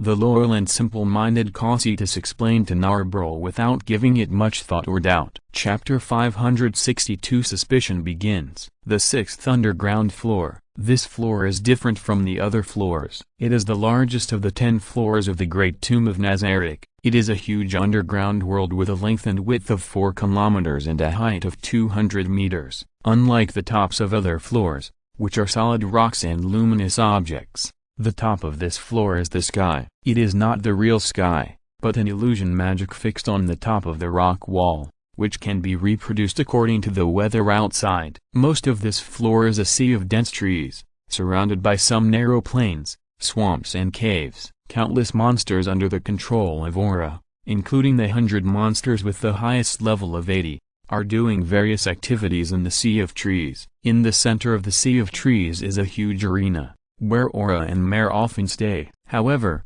today, Aura and Mare did not appear here. They just returned from the throne room and were in the forest on the other side of the arena. In this area with very suitable humidity and temperature, there is a giant tree that gives people a short and fat feeling and is more than 50 meters tall. This giant tree is not a powerful defense, nor is it a core mechanism. This is where the female members of the Ain't So Gown Guild often gather to chat and relax. Inside the hollow giant tree, a huge pillar supports the giant tree. Aura is walking up the stairs attached to the hollow pillar to the room above this huge tree house. However, the two did not have time to lie leisurely on the floor of the tree house like they did when they had nothing to do, admiring the interior of the tree house built and decorated by the supreme beings. After walking up to the 2nd floor, Aura paused at the door of her room, then turned her head and asked Mare on the side, "Mare, do you think there will be a big war next?" "Yes, it will definitely happen, right?" Mare drooped his ears and said weakly, "The Supreme Lord Albert was killed. For such a big event, Ain't Sama will definitely start a war of revenge. Demiurge will definitely plan a war to avenge Lord Albert. Then we have to prepare for everyone in advance or has tamed many monsters. She likes them very much. Usually, she prefers to squeeze together with the monsters, sleeping on the trees or on the ground, like sleeping in Finn's fur or touching the smooth scales of Kyadrisel. If there is a war, then her little cuties must be sent to the battlefield. After all, her own combat power is not too strong. Her strongest skill is only one transformation into a dragon. Her main combat power is the monsters under her command. With the enhancement of her skills, the original level 80 monsters can exert the combat power of level 90. Talking about this, Aura couldn't help but turn her head and look at the sea of trees through the window with camouflage magic on the outside. In the sky outside the window, the subordinates given to Mare by the Supremes, 2 dragons, were flapping their wings and flying in the sky. Gate. Along with the sound, in this scorching world that seemed to be burning with flames and filled with red light in the air, a shadow-like vortex emerged, and Demiurge walked out of it. He took off his glasses, and his crystal eyes, like diamond crystals, looked around. This is the 7th floor, and magma is flowing around him like a river. emitting an unbearable and terrifying high temperature. Demons, evil fire spirits, and undead with flames on their bodies are wandering around. The demon generals who returned because the battle against the royal capital was cancelled gathered around the demon generals led by anger, jealousy, and greed, and walked towards the red heat temple. Demiurge put his glasses back on, put his hands behind his back, and walked towards the red heat temple. Most of the residences of the guardians of the floor are located near the portal connecting to the next floor. The red heat temple, which is his residence, is located near the portal leading to the 8th floor. However, before, the portal between the 8th floor and other floors had been closed, and only those with a ring could teleport to the 8th floor. The 7th floor was the final line of defense for Nazarick. However, Demiurge did not have time to recall this important and difficult mission and feel honored. With seemingly steady steps, Demiurge stepped into the temple with countless broken white stone pillars. Rather than calling it a temple, it was more like a ruin where the gods were defeated by the devil. The ceiling collapsed, the walls were covered with claw marks, and the surroundings were full of debris. In this ruined temple, there was a white jade throne that looked abrupt and out of harmony with the surroundings. It seemed to be placed in the temple just to show that the devil defeated the gods. Turning around and sitting on the white throne, the creator of the inferno, the demon king, gently waved his right hand. As his palm shook, a mirror formed by flames appeared in front of his eyes. Then, the face of Narbril appeared. "Why did you go to see Cositas?" "I didn't stop at the 6th floor, I'm here." He paused. "What is she looking at?" "Red Lotus." Demiurge intertwined his fingers before his chin. His glasses, which glowed red, reflected Narbril's actions. When she walked out of the portal, she stopped beside Red Lotus, the guardian of the domain, a large slime made of molten lava. In the lava river, Red Lotus hid in the lava and used illusion magic to cover up its aura, just to launch an attack and engulf the invader when he was not paying attention. Even Narbril didn't have the ability to see through this illusion magic, not to mention that he didn't notice any signs of Narbril using magic or skills. In other words, she didn't stop because she found Red Lotus. Why? What did she think of? Demiurge frowned slightly. When he was talking to her just now, she seemed to be hiding some information, which made him very concerned. The conversation with Cositas was also suspicious. What exactly does she want to do? Demiurge was suspicious of Narbril, but he did not doubt her loyalty, let alone Cositas. But he wanted to know what information Narbril was hiding. Was it information that only Ain Sama could know? Unfortunately, the detection magic he used could not be too extreme. Otherwise even a guy with a slow perception like Cositas would be aware that he was monitoring them. Demiurge sat on the demon throne and watched Narbril walk straight towards the portal leading to the 9th floor after a short stop, and remained silent. Chapter 563 Ain Solo Gown. The 9th floor of the underground level. This level is the residence. All the players of Ain's guild have their rooms here, as well as the rooms of the guardian general Albedo, the housekeeper Sebastian, the Pleiades maids,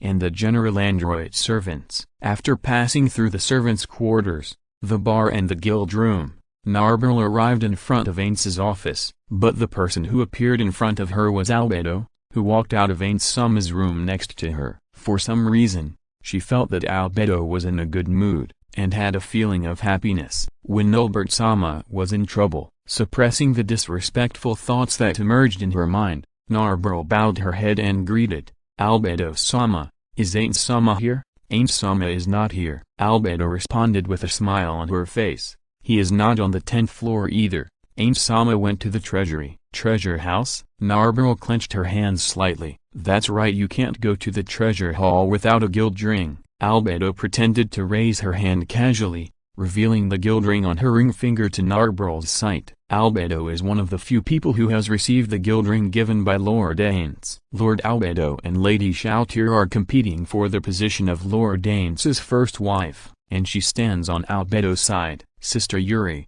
as a Delahan and an undead, is often harassed by Lord Shoutier. She is not good at dealing with Lord Shoutier, so she stands on Lord Albedo's side. Lapus Regina also stands on Lord Albedo's side. Soluluxium stands on Lord Shoutier's side because of similar interests. Entoma and Shizu have not yet determined their positions, but Lord Shaltir is trying to win over Entoma through the Terra Prince and Soluxian. Narbrul herself was also helping Albedo to win over Soluxian, Entoma, and Shizu. Lady Albedo probably often deliberately showed off the guild ring to Lady Shaltir. No, that's not the point. Narbrul's thoughts returned to the right track, and she stopped thinking about those things. The fact that Lord Danes went to the treasury made her more concerned, because, according to the fake Lord Albert, the secret room of the treasury contained trophies, the trophies that Lord Danes took from killing other supremes. No, this couldn't be true. Narbrul suppressed her thoughts and bowed her head to the cheerful Albedo, saying, "Then Lord Albedo, I'll wait for Lord Danes to come back at the door." "Oh, okay." Albedo, who was in a good mood because of Albert's death, just nodded and turned to leave. The black wings growing from her waist swayed gently with her steps, and Albedo's sexy and beautiful body gradually disappeared from Narbrul's sight with her graceful steps. At the same time, in the treasury, Ains entered the treasury and walked silently in the treasury. He was now extremely calm. That's right, extremely calm. There was no anger or sadness caused by Albert's death. Not at all. He was now extremely calm, without any emotion that could be called emotion. If I had to say something, I would say it with some emotion. Why did I get involved in that boring emotion before? Something that has no benefit at all is completely a burden. No, emotion can be used as a means of controlling subordinates, as a means of domination. No, he didn't think that emotion really had no benefit. It was just that it had no benefit for him. As a ruler, his subordinates, the people he dominated, needed emotions, and needed emotion that could be used as a means of domination. The personality of the original owner, Suzuki Satoru, who was confused with the character of Momonga, has been completely wiped out. Sentiments have been completely wiped out. Today, Ainsou Gaon is a true immortal, a true ruler of death. No, it has not been completely wiped out. There is still a little remnant, but it can no longer affect him. Speaking of which, I should thank the person who killed Albert. Ains said something that he would never say before, or even think about it. Now, Nezaric is completely under my control. His bone hand, which was wrapped in a metal glove that looked the same as his bone hand, opened and closed slightly. But, with that kind of strength, it will be a tough battle next. A strong power of death surged from Ains's body, and the aura of despair surged out because of his will. We need to take out the world-class items. Do we need to take out 20 as well? In the background setting of Yggdrasil, the world tree Yggdrasil is full of countless leaves, big and small, and each leaf is equivalent to a world. However, one day, a terrifying, huge monster appeared and devoured most of the leaves of Yggdrasil, leaving only the last 9 leaves. 9 worlds and world-class items, in terms of meaning, are equivalent to leaves. 1 world-class item is equal to 1 world, even if the size is different. But generally speaking, each world-class item has a huge power, and some of them even have extremely abnormal power. World-class items are such powerful things. Among these hundreds of world-class items that can be called bugs, there are 20 bugs among bugs, items with extremely abnormal abilities. This is 20. Ains's guild has 11 world-class items, 2 of which are 20. Although I don't know how strong that person is, I have to use the world-class items. However, the 20 items need to be paid attention to. They are called 20 not only because they are too powerful in the mouths of players, but also because of the recognition of the game company. The world-class items belonging to 20 will disappear after use,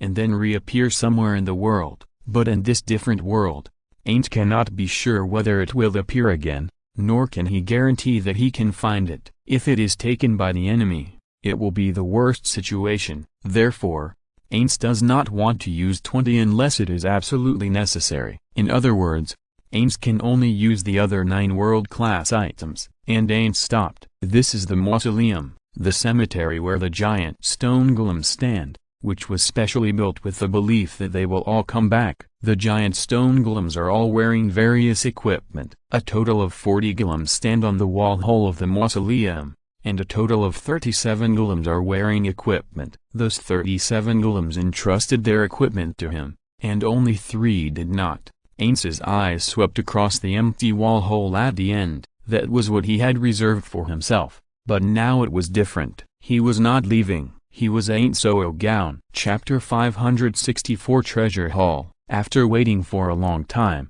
Narborough finally saw Aints, the supreme being holding the staff of ain't so awakens, the strongest undead, the ruler of death. Narborough lowered her head and trembled. Unlike before, at this moment, Lord Aints exuded a terrifying aura of despair. The name of this skill emerged in Narborough's mind. Although she could resist it to some extent, she was only level 63 and could not be completely immune to the influence of the skill. Under the influence of the aura of despair, she felt fear in her heart. Lord Aints. A look of fear trembled on her expressionless face.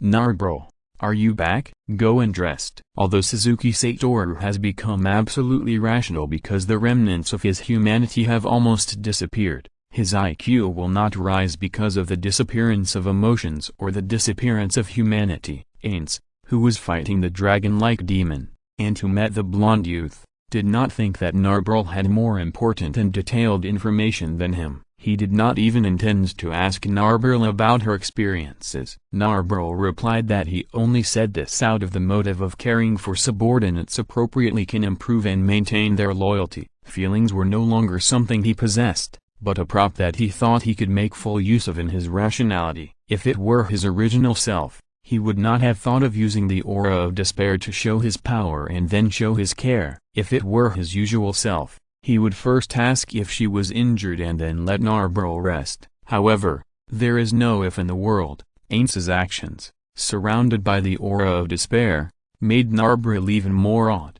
However, he was gradually becoming more and more different from the image in Narborough's mind. Yes, Aints-sama. Trembling slightly, Narborough bowed her head and turned to leave. After Aints entered the office, Narborough returned to her room, her mind a little confused. Although her face was expressionless, her emotions were completely confused. Aints-sama would behave like that, right? She had always been with Aints-sama, who was playing the role of adventurer Momon, and she felt that Aints-sama's behavior was different. Adhering to her loyalty to Nazarick and Aints, Narborough did not think in a bad direction.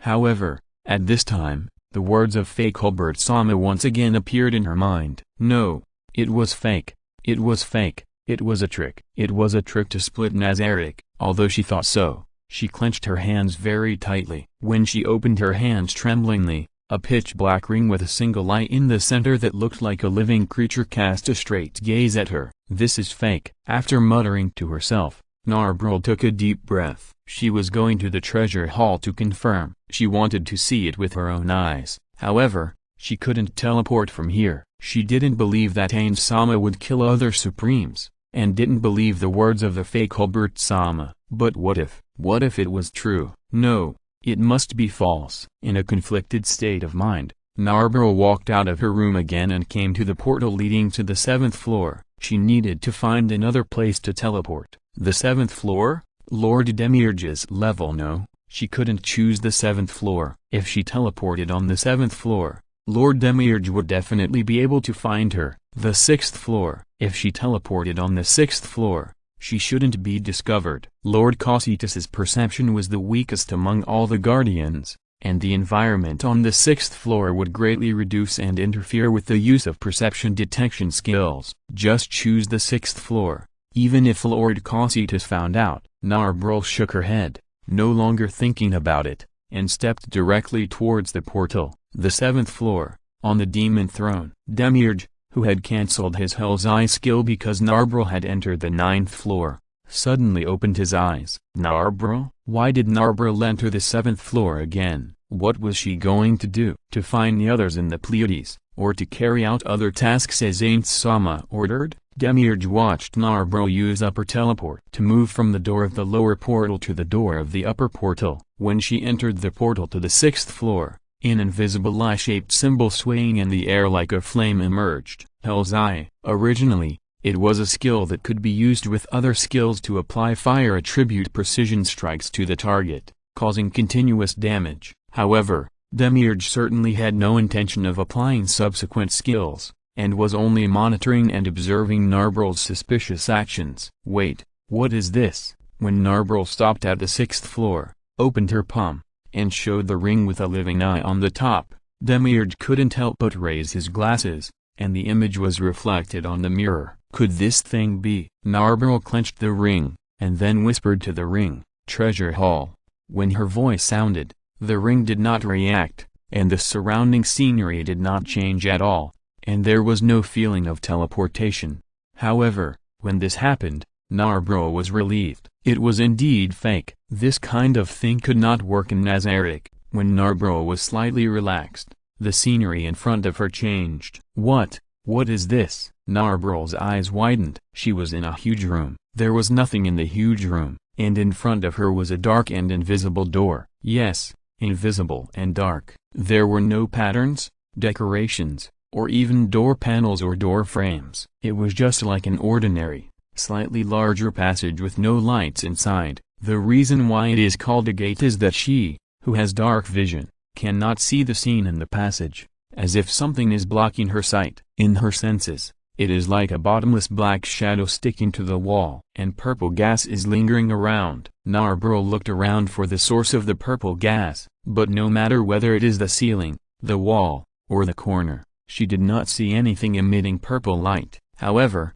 she can be sure that this purple gas is the blood of Jormungandr. And she lowered her head, and a black power surged out of the ring with a single light in her hand, forming an invisible force that protected her. Chapter 565 Impossible. The black power that flowed out of the ring with a single eye in Narbril's hand formed an invisible shield that protected her. The blood of Jormungandr, a word she heard from the fake Lord Albert, she didn't recognize. But there was no doubt that the purple mist was poisonous. She didn't know how strong the poison was, but it didn't matter. What mattered was that it was the same as the other party said. Sure enough, was Lord Albert's memory taken away? No matter what the truth was, Narbril would not believe that it was the real Lord Albert. Arriving at the door of the armory, Narbril looked up, and the password the other party had given her emerged in her mind.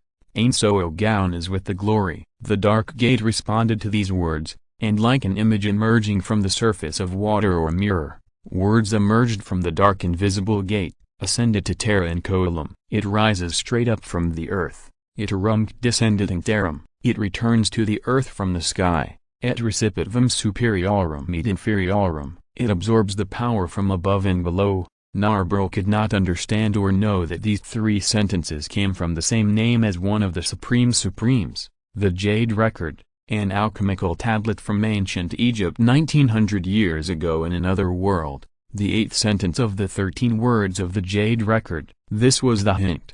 The password was the 9th and 10th sentence on the Jade Record tablet. Sic.hobbies.gloriam.totius.mundi. You will occupy the whole world, and all darkness and ignorance will retreat. Ideo.fugite.a.t.omnis.obscurus. This is the power of power, because it surpasses all subtle things and can penetrate all solid things. As Narbril spoke these two passwords that she did not understand, the black invisible barrier blocking the passage gathered like a stream, flowing out from in front of Narbril and converging into a small dot above her head. Soon, the original invisible black wall and the pitch-black door disappeared without a trace, leaving only a fist-sized black sphere floating. When the invisible black wall disappeared, a slightly dim but long and narrow passage with lights and fire appeared in front of Narbril. Although it was called narrow, it was only based on Narbril's impression. For an ordinary person, this passage, which is 10 meters wide and 5 meters high, seems to be paved with a huge stone slab. It can be said to be extremely wide. On both sides of the passage, swords, axes, guns, bows, and staffs, all kinds of weapons are arranged, sealed in the wall holes by solid transparent crystals. The most appropriate description is that it is like a museum, but Narbril didn't know the concept of museum, or rather, although she could easily understand the meaning of the word museum literally, there was no such facility as a museum in this world, the world of the world tree that she knew. Looking at the two-handed axes with blood oozing out of the axe blades, the giant swords with blades shaking like flames, the long swords with blades shaking like flames, the huge maces with black metal parts that sometimes showed painful expressions and sometimes disappeared, and the guns that looked like human hands entangled together, Narbril didn't have any impression. But there is no doubt that these are not weapons that the Supremes often use. She was confirming. She was looking for the trophies mentioned by the fake Lord Albert. Walking through the entire corridor, Narbril's eyes swept over thousands of weapons. Although some of them were used by the Supremes, many of them were made by Master Mugen Gokkenrai and Master Tan Muikiko. These things could not be considered trophies, nor could they prove that the Supremes were all killed by Master Rains. However, after walking through the corridor, Narbril saw a rectangular room in front of her. It looked like it was used to receive guests or rest. There were only sofas and tables in the empty room. Looking left and right, she could see several road exits, which were very similar to the entrance when Narbril came in. This room was the central room. With just one glance, Narbril understood the purpose of this room. Different exits led to different rooms, and the temple she was looking for. She lowered her head, and the pupil of the ring with an eyeball in her hand, which was growing and shrinking, suddenly shrank into a small ball and moved to a position close to her middle finger, that is, in front. Narbril raised her head. Her eyes passed through the empty room and fell on the entrance in front of her. Without any hesitation, she followed the ring's instructions and walked towards the location of the mausoleum. The moment she entered the mausoleum room, Narbril's eyes widened. This place was no different from the other rooms and the weapons display passage she passed at the beginning. It was very similar to the Solomon's Key in front of the throne room on the 10th floor. There were many golems here.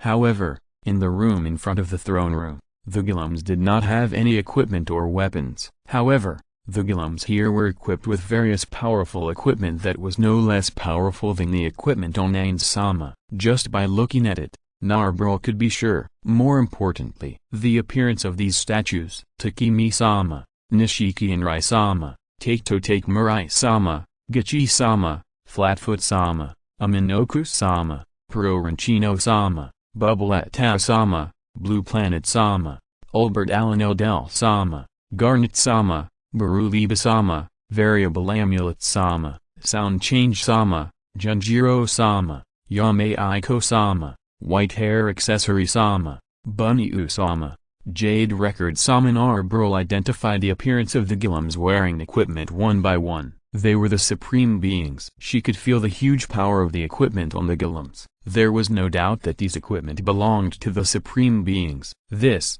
is impossible. As if she had lost all her strength in an instant, Narbril slumped to the ground, and her eyes became dull. Ain-sama, it's impossible. Impossible.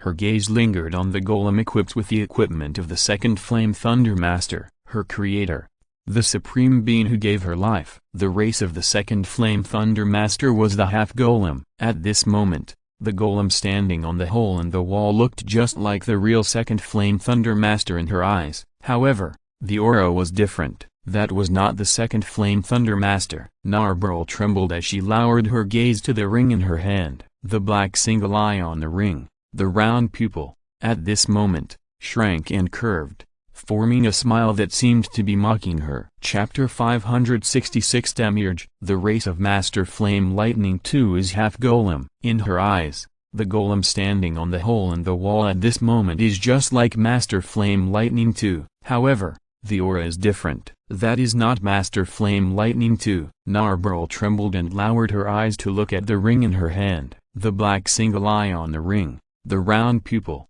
shrank and bent at this moment, forming a smile that seemed to be mocking her. The 6th floor. With the fluctuation of space, Narbril, with lifeless eyes, appeared in this ice and snow hell. Impossible, impossible, Narbril muttered to herself, taking a staggering step.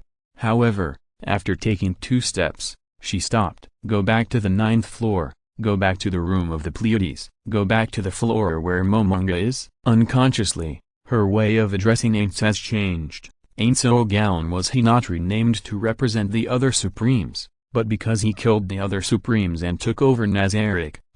Sadness, pain, anger, confusion, all kinds of emotions intertwined. Narbril's mind was already in chaos. Why did he kill the other Supremes? Because of power? To completely rule Nazarick? Disagreement? Why? No, maybe it was because of something else. The Supremes were not killed by Momonga or Aints, but by others, and Aints-sama was innocent. But, can anyone really kill the other Supremes? And the scene just now appeared in Narbrel's mind. Among the 40 statues, 37 statues were wearing equipment, and 3 were not equipped. And, there was no equipment for Aints-sama, no equipment for Momonga himself, and even no statues. In other words, Aints-sama knew that the other 40 Supremes would die. No matter how she thought about it, Narbrel could not rule out this idea. Thoughts like Aints is innocent, he has nothing to do with the death of the Supreme, he is not the murderer are completely untenable. However,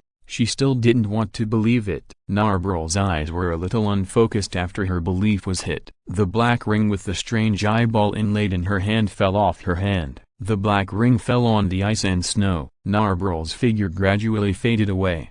However, after she left, a figure appeared here. The black ring was picked up. What is this? Looking at the ring in his hand and the eyeballs squirming on the ring face, Demiurge couldn't help but raise his glasses. It seems that this is the reason for Narbrel's abnormal behavior. Well, judging from the situation just now, it should be an item with teleportation skills. But where did Narbrel teleport to? This kind of teleportation item has never been seen before. It shouldn't be teleported to an area that can be reached by normal means. Or is it to avoid being seen? All teleportation gates in Nazarick are under surveillance. Everyone. The monitors are Il Omega, a member of the Pleiades, and the guardian of the Sakura Sanctuary in the 8th level. She was ordered by the Supreme Beings to monitor the portals in various areas. When fighting externally, as the commander of everyone, he would naturally contact Auril to obtain information about the invaders. Most people would not know, but Narbrel would definitely know. This teleportation tool might be used by Narbrel to avoid Auril's sight,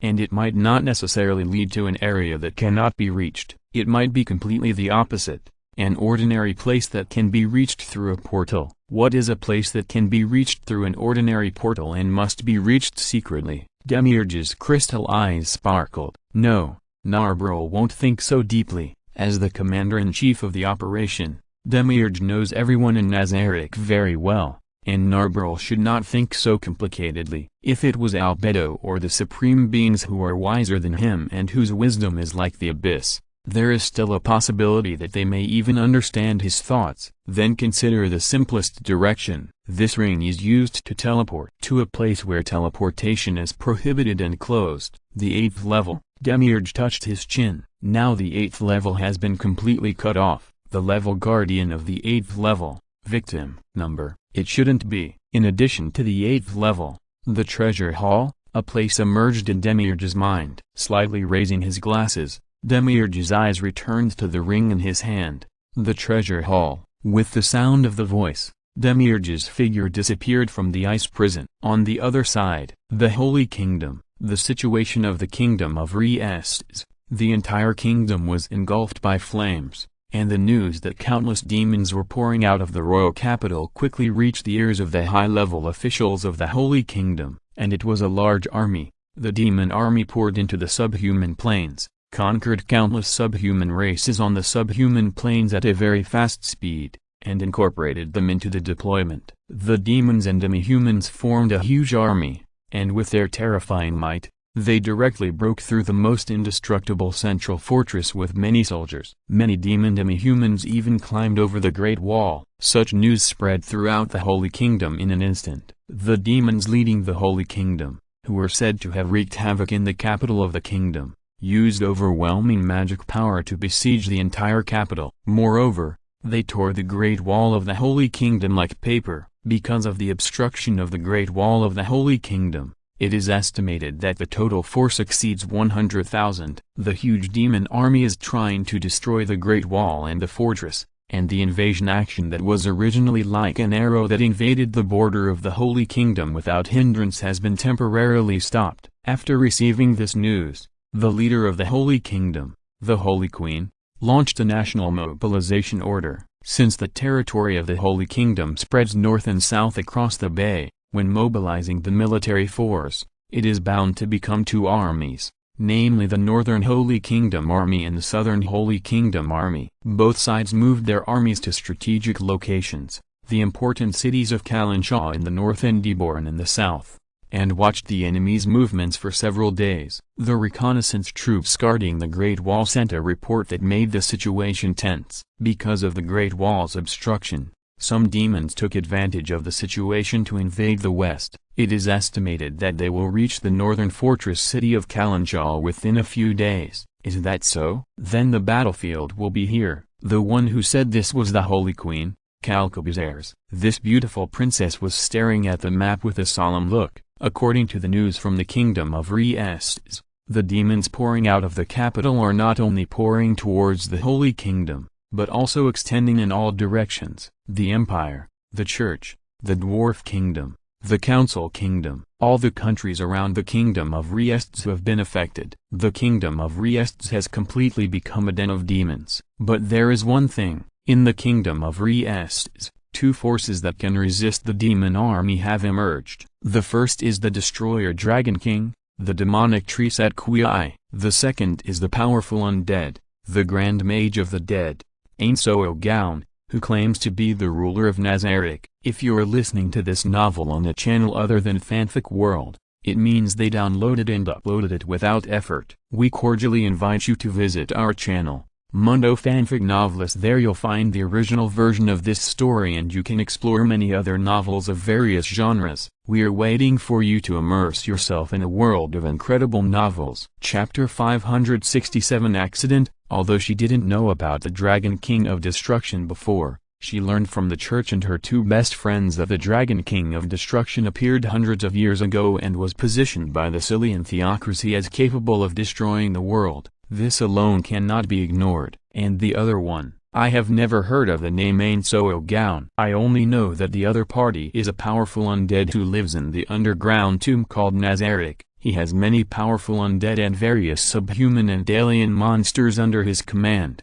and even some demons. The other party easily resisted the demon army pouring out from the kingdom of Re-Estes, but the problem is that they are not human. The strength that can resist the endless demon army is not human. Even if the demon army is resisted, it is meaningless. It has no reference value for us. The Holy Queen lowered her head and sighed. There are too many demons, to the point that even she has no confidence to resist. You know, the east of the Holy Kingdom is the demi-human plane, and the Holy Kingdom has been confronting and resisting the demi-humans for hundreds of years. However, the threat of the demi-humans is mainly the various infiltrations that are difficult to guard against. Demi-humans are just a general term, and there are various races among the demi-humans. The Goatmen led by the How King who has mastered the unusual martial art of weapon destruction.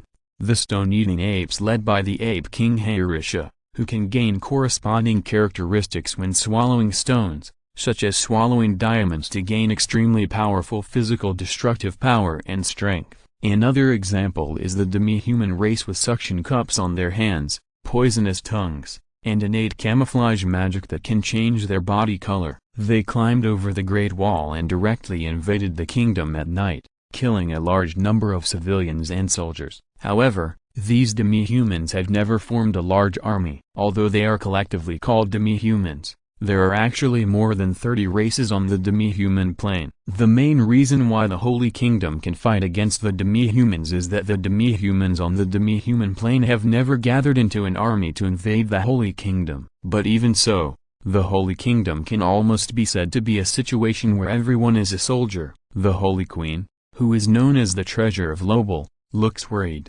Don't worry. Beside her, a brown-haired woman dressed in a paladin outfit, silver full-body armor and a white robe spoke. Paladin leader Remedias Custodio, a close friend of the Holy Queen, white, one of the 9 colors of the Holy Kingdom, who serves as the military backing of the Holy Queen's regime. With a cold temperament covering his whole body, the Paladin leader calmly comforted his close friend. When we received the information that the demon army was pouring into the demi-human plains, we had already organized the civilians to move to the rear. During the battle, we don't have to be distracted by protecting the civilians, and we can fight with all our strength. Hehe. At this time, a sneer sounded. Protecting civilians? It's a problem whether the soldiers can survive. The voice was also a woman, and her appearance was extremely similar to that of Paladin leader Remedias Custodio. If it weren't for the slightly gloomy and sinister look, they would be exactly the same. This is the highest priest of the Holy Kingdom Church,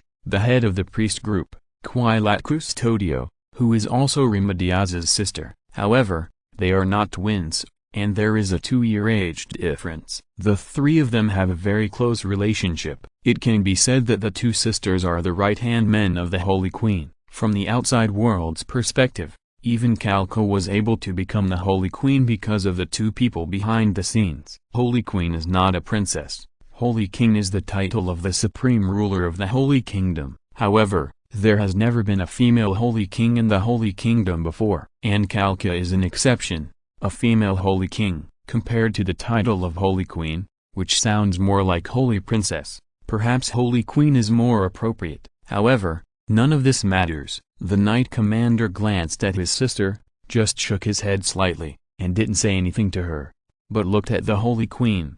You are a 5th-level magic caster. In the future battle against the demon army, we will need your strength. To the outside world, the Holy Kingdom has always claimed that the Holy Queen is only a 4th-level magic caster, but in fact she is a 5th-level magic caster equivalent to the hero field. Before the Holy Queen could answer, the head of the priest group interrupted and said, "But, sister, will it really work?" The Dragon King of Destruction, who was identified by the Scythian theocracy as an existence that could destroy the world, is at least not much weaker than the demon god that appeared 200 years ago. But, I heard that although the Dragon King of Destruction blocked the demons, the top forest was still invaded by demons. At least, it will take people like the 13 heroes to fight against them, right? The head of the priest group fixed his eyes on the face of his sister, who looked almost the same as his own, with a worried look. Can we really stop them? No. Sitting on the throne condensed with black sand,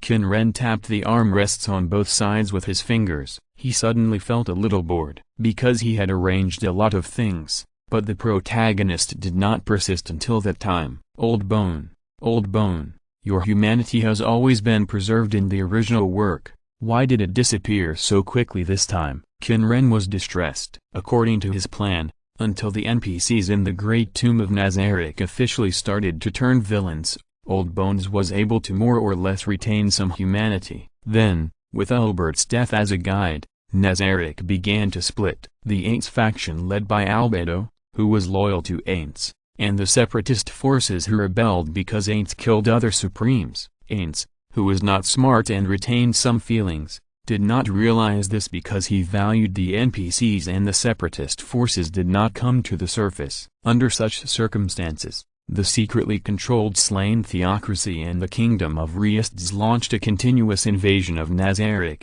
using external conflicts to divert the attention of Aints and the NPCs of the Aints faction again, allowing the rebellious forces to ferment and grow. Yes, that's right, he let the Yellow Sand Demon control and erode the Scythian theocracy, not just because he wanted to collect all the characters who had appeared in the past as figurines, nor did he intend to let the Yellow Sand Demon attack Nazarick. Like the Prosperity, their main purpose of attacking Nazarick was to distract Aints and the Aints faction, so that they could not fully deal with the internal division, or even fail to notice the internal division. What Qin Ren wanted to see was the internal division of Nazarick, the disintegration, and the loyal ministers killing their masters. But it was a pity. I really overestimated you. The human part of Aints, the pitiful remnant of humanity, had disappeared. This was a bit difficult. In addition, Qin Ren found that he seemed to have made a mistake about Demiurge. Chapter 568 Demiurge's Decision. As expected of Aints-sama, he was able to kill 40 supreme beings silently.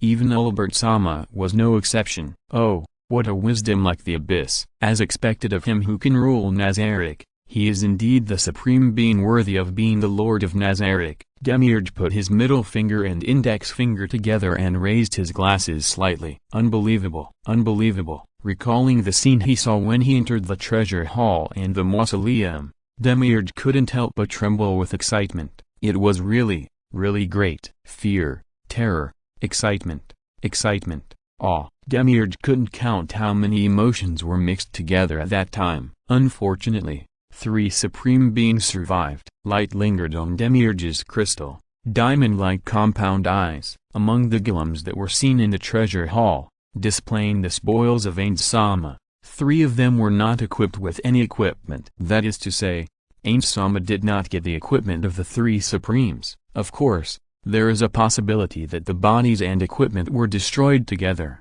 but the worst possibility is that the 3 supremes are alive. And Albert Sama, his expression was a little complicated, but he did not waver at all. Nazarick needs profound wisdom and a master who can rule Nazarick. From the beginning, Demiurge had thought about it. If one day, his creator Albert Sama and Ain Sama split, where should Nazarick go? But now, there is no need to hesitate. Being able to quietly exclude the other supremes by means that no one in Nazarick knows about. Even Nazarick will be transferred from the Helheim wetlands to this world, which is Ain Sama's method. Thinking of this, Demiurge's eyes lit up. I see, it's really an unimaginable grand plan. Demiurge's palms opened and closed and clenched. Although he roughly guessed Ain Sama's plan, he still couldn't imagine how Ain Sama killed the other supremes. Although he admired Ain Sama very much, he also knew that compared with other supremes, Ain Sama's fighting power was not top-notch. Supremes such as Takemi Sama, Nishiki Sama, Lucifer Sama, and Albert Sama had quite strong fighting power. Ain Sama's winning rate against these supremes was not high, especially against Takemi Sama. Ain Sama's victory might even be close to 0. However, Ain Sama did it. Not only Takemi Sama, but other supremes were also solved by Ain Sama quietly. Demiurge thought about it.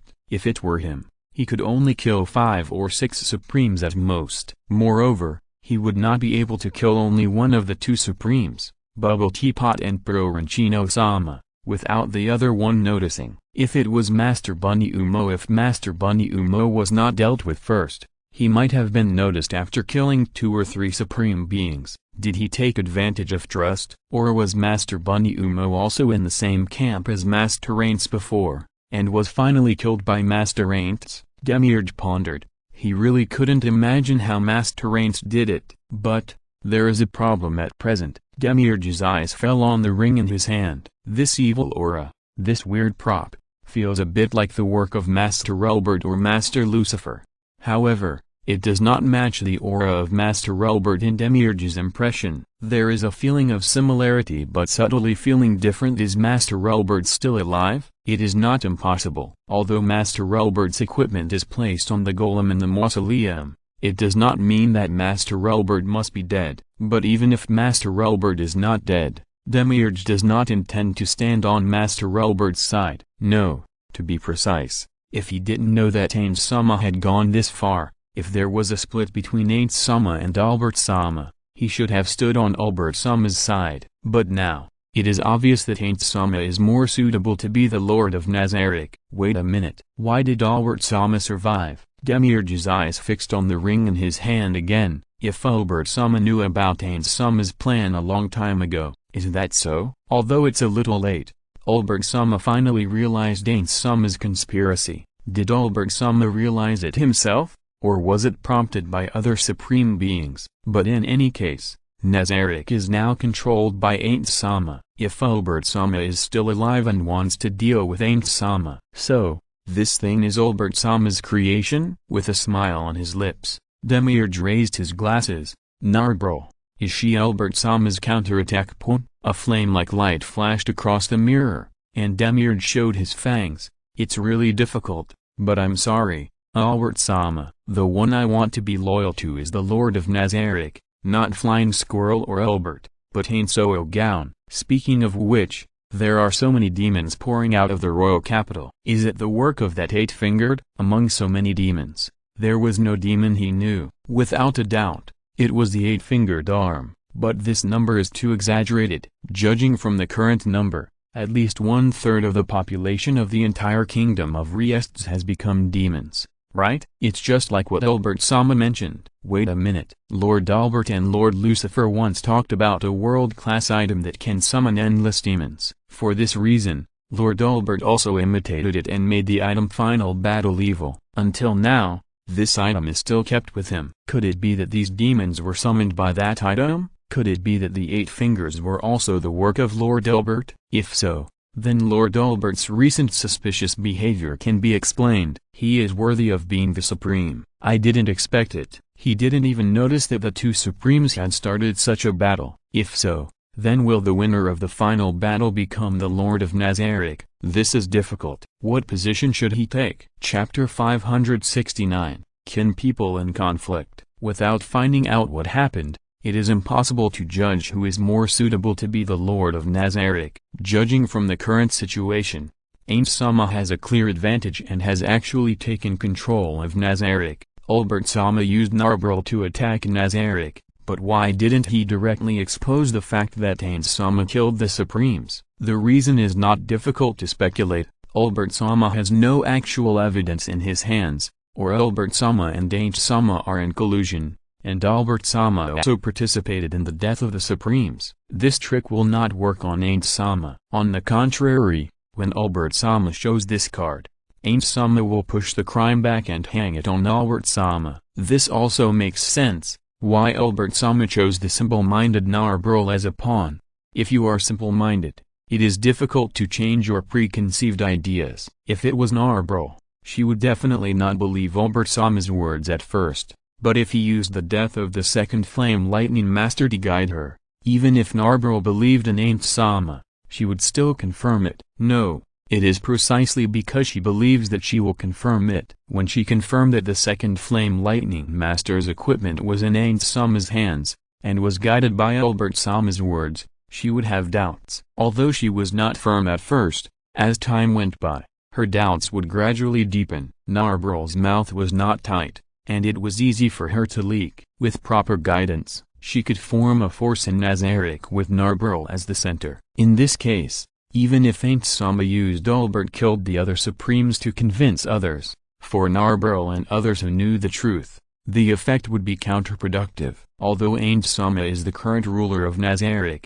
Demiurge knows very well that if the other Supremes were still there, then most of them would definitely choose to create their own creator. Except for him and Albedo. Demiurge raised his glasses, although, if possible, he would rather serve Albert Sama. But of course, the one who deserves his loyalty more is the one who has the wisdom, strategy, means and power to rule Nazarick. As for Albedo, she will choose to support Ain't Sama without hesitation. Demiurge can be sure of this. Oh my, this is really troublesome. If Albert Sama wins in the end, then he will have to start to eliminate Albedo. As for Narbril, he will leave her alone until he is sure whether Ain't Sama is wiser or Albert Sama is closer to the abyss. With a smile on his lips, Demiurge glanced at the ring in his hand and smiled slightly. The dark ring fell to the ground. Then, Demiurge turned and left, disappearing from where he was. It's a bit troublesome. Qin Ren touched his chin. With Demiurge's way of thinking, it's very likely that he can come up with the answer. In his expectation, Demiurge would become an important part of the factional struggle in the separatist triad in Nazarick. But if things go wrong, Demiurge will become a neutral force. In this case, the separatist forces can't fight against Aintz's faction at all. Thinking of this, Qin Ren couldn't help but sigh. Really, one careless move will lead to a complete loss. What he wants to see is a big show. The forces are not evenly distributed, and the fight will be a crushing victory. A crushing victory is not exciting at all. What should he do? Start the backhand. But it's not fun to control it directly. It's very cool to use a cheat, and you can directly achieve the desired result. But this is too boring. He came to this world for fun. It would be better if his strength was lower, just like the level when he first crossed over and appeared in the magic world. Unfortunately, he needs to collect all the Millennium Artifacts and let his main body completely absorb the corpse of the demon god to complete the hatching. The route he needs to take must be where the Millennium Artifacts exist. That's right, create a few mirror clones and go to other worlds. They don't have the ability to see through time, nor do they have any powerful skills. No, if they don't have a certain strength, the clones will die. Then give them some abilities. But what abilities should they give? 9 pillars? Probably okay. So, what should he do now? Because he himself doesn't want to intervene. After all, he wants to watch the show and be a bystander. But he doesn't want to be one of the actors. What he wants to see is the drama of Demiurge and Aints splitting into two factions and starting to fight. Demiurge is likely to deviate from his original plan and act as a neutral third party. This is really troublesome, because since he came to this world, in order to avoid boredom, after confirming that there is no problem, he restricted the power of the demon god's eye, not observing the things in this world itself, but only guarding against things outside the world. In the design of play,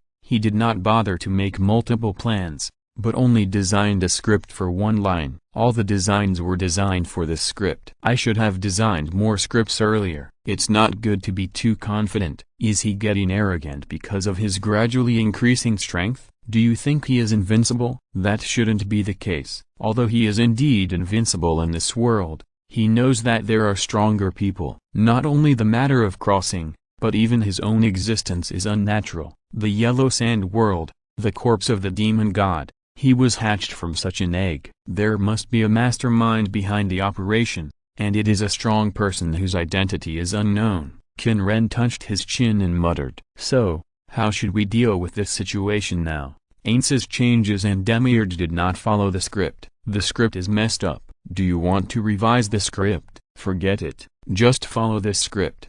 But in this way, the arrangements of the Silian theocracy will be in vain. It's really a waste of my energy. Well, since that's the case, just flip the table. Since the script is already messed up and there is no way to get it back on track, then let's just mess up the script completely. Throwing away the script and improvising seems to be quite interesting. Qin Ren smiled. So, what should we do next? Let Prosperity launch an attack on Nazarick first. Although there is no hope, we still need to buy time for Narberl to develop separatist forces. Chapter 570. Collector? Probably. The Great Tomb of Nazarick. The Throne Room. Show the power of Nazarick. Aints' skull face gave the order without any expression. Yes, for the glory of Nazarick. Demiurge bowed his head with a smile on his face to show his obedience. As he bowed his head, the corner of his eyes fell on Narberl and Cositus. The two's actions were no different from usual and from other people. However, Demiurge noticed the difference. Under normal circumstances, Cositus would be excited when he encountered something that required fighting and could contribute. But now, although Cositus also showed excitement, in Demiurge's eyes, his excitement was forced. He was happy just for the sake of being happy, as if he was acting. What a crude acting, Cositus. But didn't Aints Sama notice it? No. How could Aints Sama not notice it? So that's it. Was he fishing? He didn't make any moves, nor did he show any suspicion. He waited until all the fish gathered together before catching them all in one net. You are worthy of being Aints Sama. His eyes, which were like diamond crystals, never showed where his gaze was focused. Narberl and Cositus didn't notice his gaze either. But at this moment, a voice sounded outside Nazarick. As the voice sounded, Aints raised his head and repeated again, show the power of Nazarick, including Demiurge, all the guardians of the floors, except for the guardians of the 4th and 8th floors, followed Aints and Albedo to the outside of Nazarick. However, what surprised Demiurge was that what appeared before his eyes was not the endless but pitifully weak demons he had seen before. A figure appeared among the huge group of demons. The clothes she was wearing were somewhat similar to Shoutir's style, that is, the so-called Gothic clothing. However, it was not dark red, nor did it have a purple hue, but was completely black. Although she did not have the appearance of a demon, but the appearance of a lowly, poor human, no one would mistake her for a human. But the only thing that was certain was that she was definitely not human. From the strong evil that seemed to have formed a substance, it was impossible to tell what race she was. A tail-like object appeared behind her waist, behind her and beside her. The demons that would have continued to surge and invade Nazarick like the demon tide that had begun a few days ago, at this moment, had no intention of attacking, and just gathered there. In other words, the leader of the demons that surged like a tide. When Aints appeared with the people of Nazarick, the Gothic-dressed girl holding a black parasol walked towards the people of Nazarick. The huge group of demons, like a tide, separated to both sides. Stop! This is Supreme Nazarick. This is not a place you can set foot on. The Archmagus of the Dead created by Aints issued a warning. In front of the Guardians, in front of Aints, were dozens of archmagus of the dead created as part of Aintz's experiment. A hoarse, sharp, unpleasant, strange voice resounded across the plain. Nezaric. In contrast, the Gothic girl-like being made a soft and pleasant voice. The voice was so deep that it seemed to penetrate the body, and even at such a distance, it could still be clearly heard by Demiurge. "Forgive me for overstepping my authority, Master Ainz." Glancing at Ainz, after Ainz nodded, Demiurge took a step forward, raised his glasses, and asked, "Who are you?" "Me?" The girl in a dark Gothic dress tilted her head slightly, and the parasol on her shoulder also tilted a little with his movement. "Of course." As Demiurge's voice sounded, demons poured out from the portal behind him. "Although I haven't seen it before, we have fought more than once, right?" Demiurge raised his index finger and placed it on his glasses. The crystal light flickered on the mirror. "Really?" The Gothic girl holding a parasol showed a puzzled expression. Then, the girl, minally, closed the parasol in her hand. The next moment, the demons gathered around her melted. Just like clay sculptures meeting water, the demons that were densely surging like a tide turned into a real tide. A black tide. Everyone's eyes were fixed on the same position. To be precise, it was a point on the body of the Gothic girl. A dark, twisted singularity was expanding rapidly, and the water formed by the melted demons was gathering rapidly. Gathering towards the Gothic girl, the real alien was a black monster surging like a tide. That oversized body, that overly dark outline, it was like someone had crudely piled up materials and ironically created an existence. Then, a voice sounded, "Yeah, I'll get it done as soon as possible." It was not a response to Demiurge or anyone in Nezaric, but a response to others. "Minely is working hard. Maybe I should show up at this time and say something like I came here to turn this country into hell. I want this place to be filled with endless wailing, curses and screams, and turn this place into hell." In the capital of Re-Estes, Qin Ren, who was sitting on the king's throne, tilted his head and looked at the blonde girl next to him. "How is it, princess? How is this drama?" "Terrible. Extremely terrible. No beginning or end, and it doesn't feel meaningful at all." The golden princess, Lana, sat next to him, sitting on the ordinary-looking white chair that should not have been placed in the palace hall. "Yes, I don't know what to do either. The script is messed up." Qin Ren showed a meaningless smile to the golden princess. "If it is the demon god, let humans, let the fragile intelligent creatures immerse in the swamp of despair that cannot be escaped, and let the victims scream and beg." Lana said perfunctorily without sincerity. "You really have no sincerity." "My purpose is very simple." As if remembering something, Qin Ren snapped his fingers, and the dark power twisted and entangled, forming a strange and evil book in his hands. "I am a collector, collecting various characters and so on." Qin Ren opened the book of Demon God. "Look at this. This one is called Husan, this one is called Nito, and this one is called Osmandas." Lana silently stared at the images on the book of Demon God that seemed like living things. Chapter 571 Saturation Attack. Qin Ren casually opened the book of demons and showed the illustrations he collected to the golden princess Lana. Unfortunately, the golden princess Lana did not react at all, and Qin Ren did not even feel any emotional fluctuations from her. "Isn't it fun?" Qin Ren tilted his head slightly. He continued to flip through the pages of the book, looking at the character images recorded on it one by one. "It seems to be right." For those who have read animation comics and novels, seeing the characters in the story will more or less generate some interest, and actions such as collecting all the characters are still quite interesting. But if you don't know, it's completely talking to a cow. Looking at Lana, Qin Ren scratched his head, and then turned his eyes back to the Book of Demons. "It's a pity. I finally collected so many character images as illustrations and saved them. I want to find someone to share them with, but they can't understand my fun at all. But it doesn't matter, as long as I am happy with this momentum. Just collect all the characters in the Overlord world into the illustrations." "That's right, let's play like this." An idea came to his mind, and Qin Ren started to act without any hesitation. Broken door. As his palm waved, a dark crack opened up in front of him. Qin Ren stood up, put his hands in his pockets, and walked into the crack, yawning. On the battlefield, Everyone in Nazarick was looking at Minali's body. At this moment, Minali's body had completely changed. The beautiful girl in a gothic dress holding a parasol was no longer there. What appeared in front of everyone was a huge black vortex. Like a black hole, like a vortex of ocean currents, the dark vortex spun in the sky. Restraining force. Qin Ren, who walked out of the crack, looked at the scene and nodded. After accumulating for so long, have you finally accumulated enough demons to support the posture of restraining force? No, that's not right. It should be called a sacrifice. In the world of Type Moon,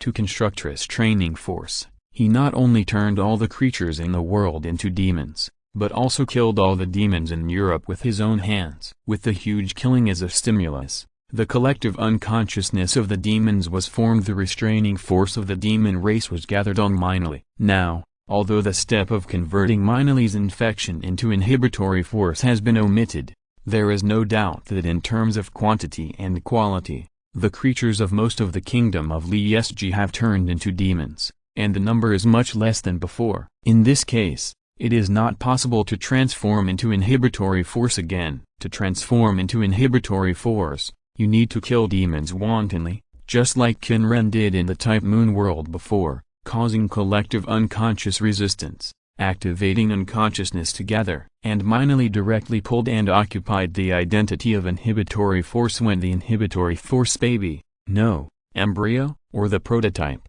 was formed, so as to transform into inhibitory force in this world. Now, it is obvious that Minali has succeeded. In front of him, the huge black vortex that occupies the entire sky like a dark cloud is Minali's true body. It looks quite spectacular. From a human perspective, Qin Ren judged Minali's performance. When he had this idea, Minali had already launched an attack. From the dark vortex, circles of ripples were swirling. It looked extremely slow, but in fact it was only a moment. In the empty eye sockets of Aince's skull, a red fire flashed like blood. The members of Nazarick around him could feel that as the red dots in the empty eye sockets moved, the terrifying aura became more and more intense. Aince stared at the countless ripples rushing towards him and launched an attack for the purpose of defense. Triplet maximize magic reality slash. In an instant, 3 cracks opened in front of Aince. The dark ripples directly hit the cut space. Like liquid, the dark ripples shattered and poured into the cracks. Although it did not cause any damage to Minali, it did defend against Minali's attack. Then, he launched a counterattack. Triplet maximize magic call Greater Thund. 3 huge thunderbolts that gathered a lot of lightning attacked Minali, who was like a black hole and a black cloud in the sky. This was Aince's attempt. No matter how strong you are, it is impossible to prepare measures to deal with all attribute attacks in advance. Even if the alien race has obtained racial resistance, chooses a profession that can learn resistance, and wears artifact-level items with resistance, there is still a certain limit. Even if you can strengthen the defense against certain attribute attacks, or even raise the weak attribute to complete resistance. However, it is impossible to cover every weakness. Life Essence. A ray of light emerged from Aince's empty eye sockets. Life Essence, a skill that can see through the target's health. Use skills to cause damage, and then compare the amount of health loss seen through Life Essence to determine the weakness. The first thing he tried was naturally the holy and light attributes that were opposite to the evil and darkness shown by the opponent.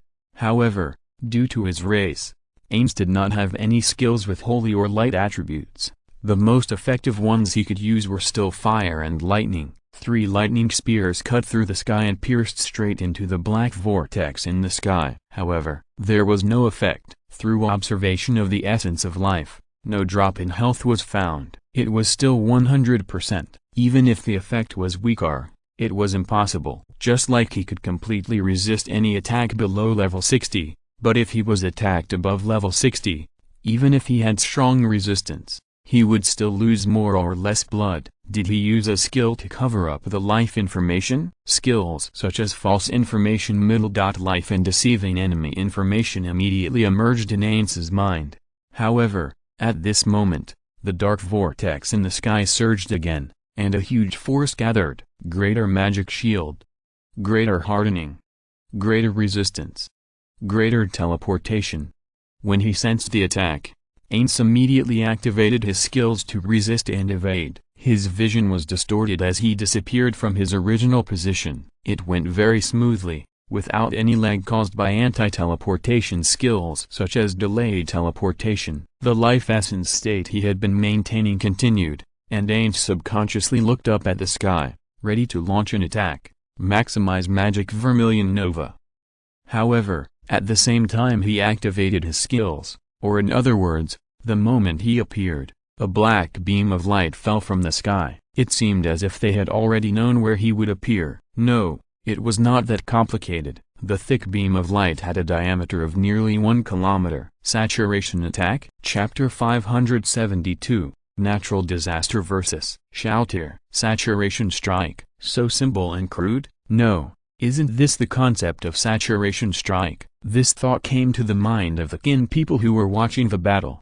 However, it didn't have any effect. A dark and evil light column fell from the sky, instantly covering Ainz, who appeared from the teleportation position. Boom! With a loud noise, the dark light column showed its destructive power. Like a meteor falling to the ground, with Ainz's position as the center, the dark, flame-like, and tide-like black ripples quickly spread to the surroundings, swallowing everything. Soon, everything in the position swept by the black ripples collapsed and cracked in an instant. A radius of 1 kilometer, a huge pit that was almost circular appeared on the ground within a range of 1 kilometer. As for the depth of 100 meters, 1,000 meters, but none of this mattered. Above the dark pit, a tall skeleton was floating. There were some traces on the skull without any flesh, and the lingering black halo was also slightly rippled, but it was much dimmer than before. The luxurious black robe with purple and gold decorations on his body had disappeared at this moment. This attack directly hit Ainz hard. The shield and damage reduction brought by the protective skills on his body were all penetrated,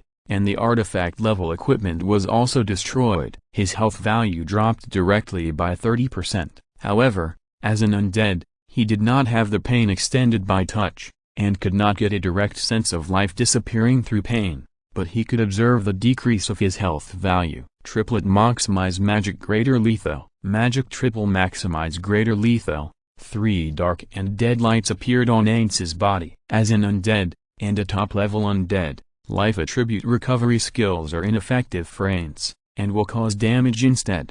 However, at the same time, death attribute attacks are the best recovery skills for Ainz. In an instant, his health value jumped from 20% to 50%, 70%, and 90% in an instant. After exchanging blue for blood and using recovery skills, Ainz once again added protective skills to himself, greater magic shield, greater resistance. And, at this moment, in the dark vortex that spun in the sky like a dark cloud or the eye of a hurricane, a force that made Ainz's heart palpitate gathered again. Body of effulgent barrel. Great teleportation. As the characteristics of the undead floated, suppressing their fear and forcing himself to calm down, Ainz, who was emitting emerald green light, immediately activated his skills. The vision in front of him was instantly distorted. And, at the same time, the NPCs of Nazarick had also entered the battlefield. Shoutir directly entered the third form, and the blood-red armor had already covered her body. At this moment,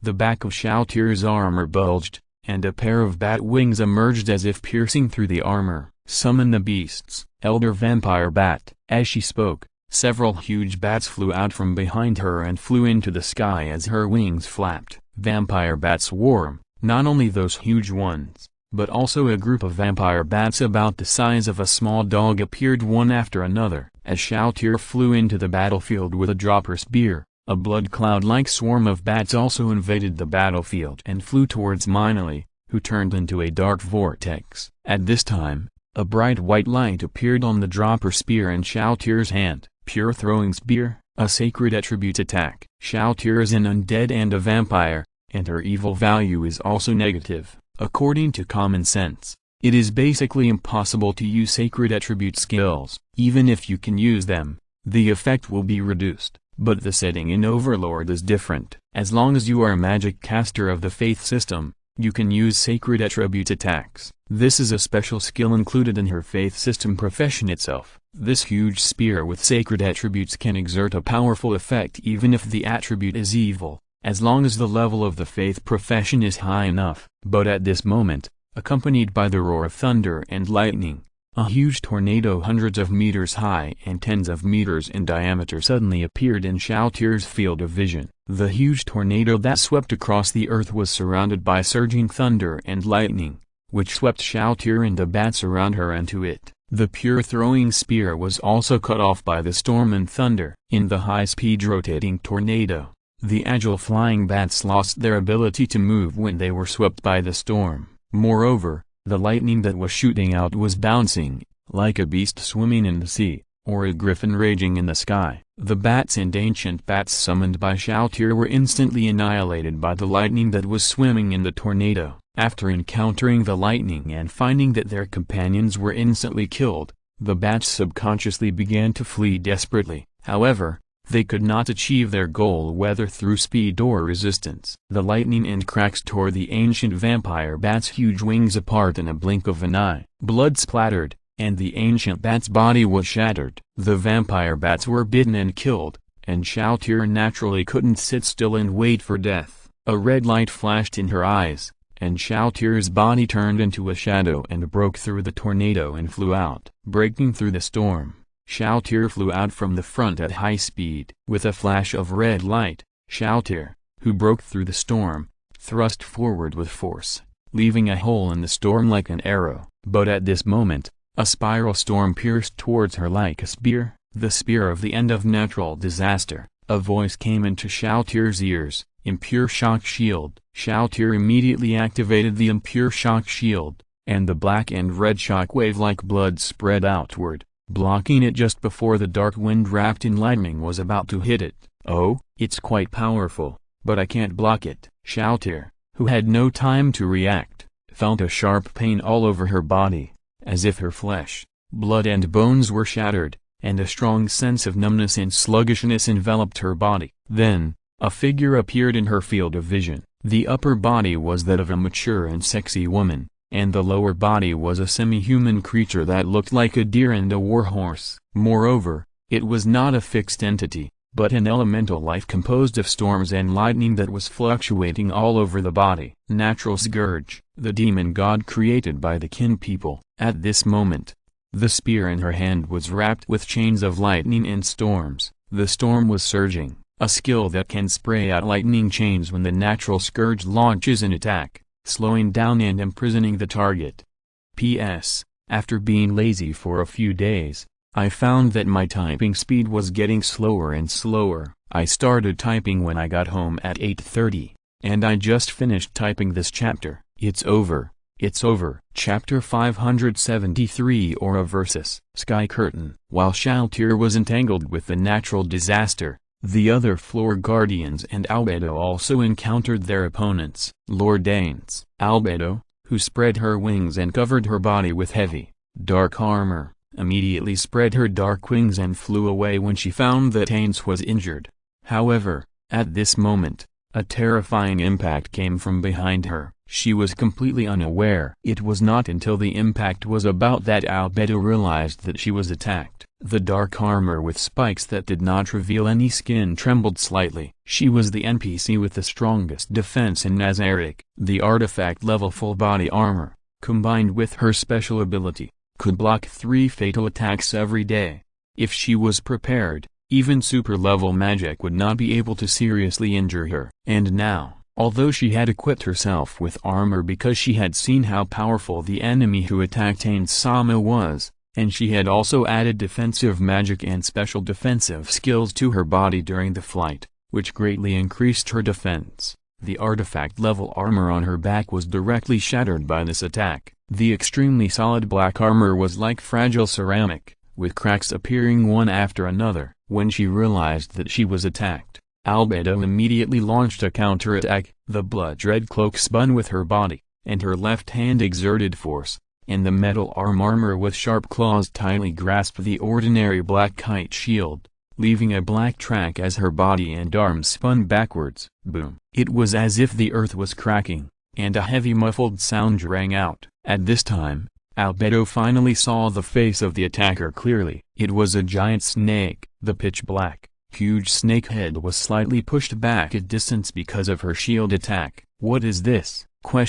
She had seen it before. No, to be more precise, she had seen it from afar. This happened before, near Karni village, when Shoutir, Ainsama, Demiurge, and Mare encountered an enemy. The huge, pitch-black snake head emerged from a crack in the sky. Albedo's eyes moved slightly upwards. In addition to the snake head that she had slightly repelled, there were 9 other snake heads with slightly different appearances that were gently shaking, casting a playful look at her. The huge body that completely blocked her way was undoubtedly trying to stop her. Damn it, her face twisted slightly under the visor. She didn't have time to get entangled with these guys. She had to protect Ainsama. Albedo clenched her right hand, and as the metal claws made a clicking sound, an emerald green glow appeared on the long-handled battle axe that she was holding tightly. Without any hesitation, Albedo picked up the battle axe, and the emerald green trail swept across the sky, slashing towards the pitch-black giant snake. The same situation happened to the others. Finn. When Aura found that Ainsama was attacked and at a disadvantage, she rushed out without hesitation. The pitch-black giant wolf Finn rushed out at her call. Aura, holding a longbow, jumped up and sat on Finn's back. Buzz, slender fingers pulled the bowstring, and arrows formed by pure energy gathered on the longbow. Bang, the fingers loosened, and as the MP value quickly disappeared, hundreds, thousands, and tens of thousands of light arrows shot towards the sky, towards Minoli, who was like a dark cloud in the sky. However, at this moment, black clouds emerged from the edge of the dark vortex. It was not an illusory vortex, nor did it look like a dark cloud, but a real dark cloud. Patter, accompanied by the dense sound of water, countless raindrops poured out from the dark cloud and collided with the light arrows shot. Although the number of light arrows was huge, it was completely incomparable to the number of raindrops, and the same was true in terms of destructive power. The moment Aura's rain of arrows hit the raindrops, it was like ice falling into a volcano. It melted instantly without any time to react. After breaking the rain of arrows, the raindrops fell down and hit Aura and the pitch-black giant wolf she rode. Danger. Noticing the rain of arrows being dissolved, Aura naturally realized the danger. Similarly, her pet, the pitch-black giant wolf, also realized this. It opened its mouth, and a fierce wind raged in its giant mouth full of fangs. The raindrops that hit Aura and it were instantly blown away by the fierce wind. However,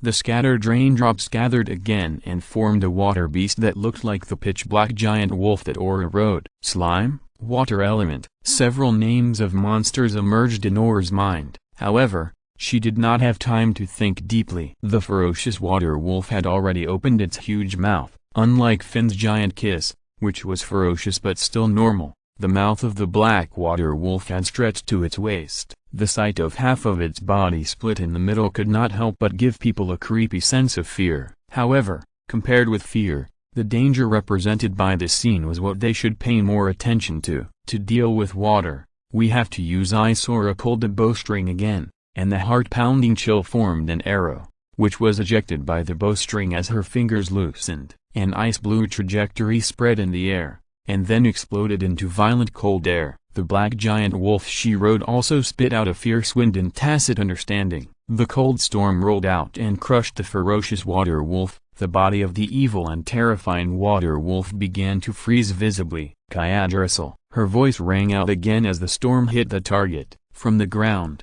a six-legged monster like a lizard rushed out and charged towards the water wolf, frozen by the wind and snow. However, at this time, Aura found something unusual. No, it was not frozen. In the seam that emerged in the beautiful eyes, the water monster that should have been frozen, the water monster that imitated Finn's appearance, changed again. Tentacles. 1, 2, 3, 10. Countless black tentacles shot out from the center of the cold storm in all directions. The fierce storm was instantly torn apart by countless tentacles. Those dark, evil tentacles that looked like water streams. Then, Aura finally saw the other party's posture clearly. The source of those countless tentacles was a beautiful, enchanting and plump woman. Sky Curtain, the demon god created by the Qin people, corresponding to the pillar of rain and the 9 pillars of Egypt, the surface of the body eroded by the cold storm, the frozen crystalline body, was melting rapidly. At the same time, on the other side, if you're listening to this novel on a channel other than Fanfic World, it means they downloaded and uploaded it without effort. We cordially invite you to visit our channel, Mundo Fanfic Novelist. There you'll find the original version of this story and you can explore many other novels of various genres. We are waiting for you to immerse yourself in a world of incredible novels. Chapter 574, Roots Spreading Across the Earth. Sister, Maximize Magic Mare, wearing a short skirt, waved the druid staff, Earth Wave. On the land with a diameter of hundreds of meters, the plains continued to rise, like the waves in the sea, and countless ridges piled up into huge waves, forming mountains in an instant, arching towards the sky like a tsunami. Transformed into the appearance of the daughter of Reliat, the Sky Curtain, which originally intended to launch a fatal attack on Aura, could only choose to retreat temporarily in the face of the huge earth waves, and turn from offense to defense. The water tentacles that penetrated the cold storm and whose surface was condensed by frost and became crystalline gave up the intention of launching a fatal attack on Aura,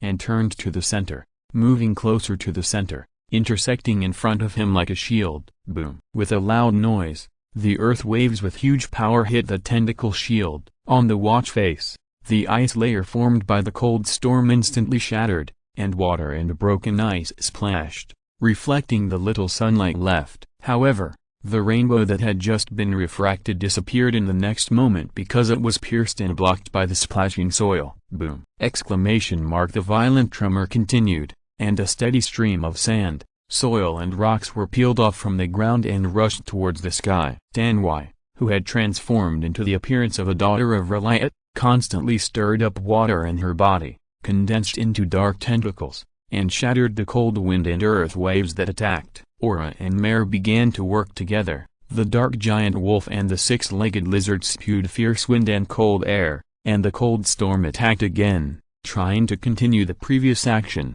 slowing down Tanwai's movements or even freezing her directly. And it attacked like a cage and a tsunami, trapping Tanwai's body in the center. The biting cold wind, like countless sharp blades, shot from all directions. The situation is very unfavorable. Tanwai's body is completely composed of water distorted by evil attributes, but no matter how many changes it makes, it will retain some of the characteristics of water. Her characteristics are flexibility and continuous reorganization. She can infinitely reorganize her deformed body before her power is exhausted, but her weakness is also the water that brings flexibility. In other words, in addition to the sacred attribute, the ice attribute is Tanwai's biggest weakness. If it is other means, being restricted and imprisoned, Tanwai can escape from the bondage by disintegrating and reorganizing, but now, she can't do it. The biting cold wind froze her body and made her lose flexibility. It's not just a matter of movement. Her own strength is expressed through the water that constitutes her body and permeates the power of evil attributes. The limitation of flexibility means that her own strength will also decay. And it's really cunning.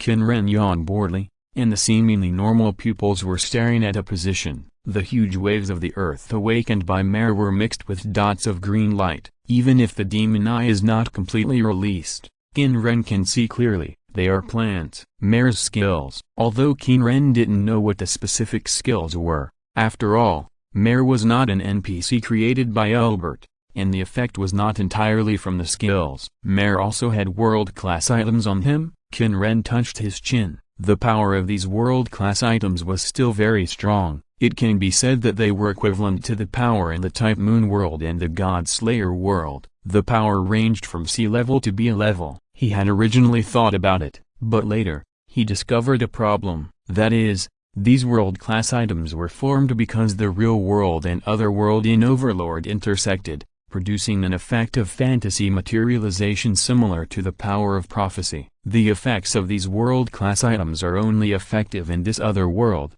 and cannot be effective in the real world. In other words, after taking them, they can only be used in this world. If you go to other worlds, they will be completely decorative. But it doesn't matter if they are decorations. After all, Qin Ren also has the idea of collecting them. However, before ending the script, Qin Ren did not intend to take the world-class items into his pocket, although he could do it immediately if he wanted. However, now that his creation and his subordinates were facing a death crisis, he had to take action. It was only natural that he would get the spoils after taking action. After muttering a few words in his heart, Qin Ren raised his right hand. Snap! It's your turn. With the not-so-clear snapping sound and whisper, a sudden change occurred. Boom! Exclamation mark! The strong tremor far exceeded that caused by the continuous extraction of sand and rocks from the earth due to the use of the earth wave. The earth, mountains, surrounding plains and mounds, and gullies and basins formed by the extraction of too much sand and soil all shook violently. The next moment, huge, dark brown roots suddenly grew out from under the ground. They shot towards the sky in the cold cage created by Aura and Mare. Qin Ren's eyes moved slightly downward. Underground, under the ground at a depth of tens to hundreds of meters, there were thick roots everywhere. Not only this location, but also from the top Great Forest, it spread to a location not far from Nazarick. The underground in this area was full of tree roots. As for what kind of trees, is there any need to say? Prosperity. The yellow sand god he created, now the yellow sand demon, prosperity. With a rumbling sound, countless roots stretched out from under the ground, from under the earth, grabbing Aura and Mare, mass-hold species. Subconsciously, Mare recognized that these were plant roots and immediately used his skills. As a high-level forest priest, he had the skill to control plants.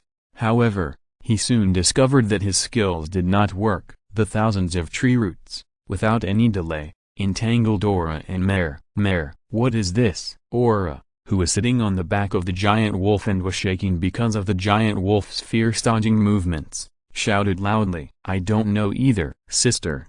After Mare hurriedly dodged the attack of two giant tentacles with a diameter of more than 3 meters, he immediately used his skills to resist. Wall of stone. A huge stone wall sprang out from the ground, blocking behind him and Aura. Boom, boom. One by one, huge roots suddenly hit the stone wall and collided violently with it. With a loud noise, the stone wall was easily shattered, breaking and shattering, but the roots were also crooked and twisted. An invisible shield blocked the attack. Aura's assistance, tacit mutual assistance. However, there were only a few roots. And at this time, the cage in the sky had been shattered. The sky curtain was released. Chapter 575, Purgatory Prosperity. Boom. As the roots tore apart the cold cage that Aura and Mare had forged together, countless roots broke out of the ground with continuous vibrations, surging from between Aura and Mare, separating them. Sister, Mare. The two siblings looked at each other through the gaps between the huge roots that kept rising. At this moment, the first thought of the two siblings was to reunite. However, just as Mare was about to use teleportation magic to cross the wall and reunite with his sister,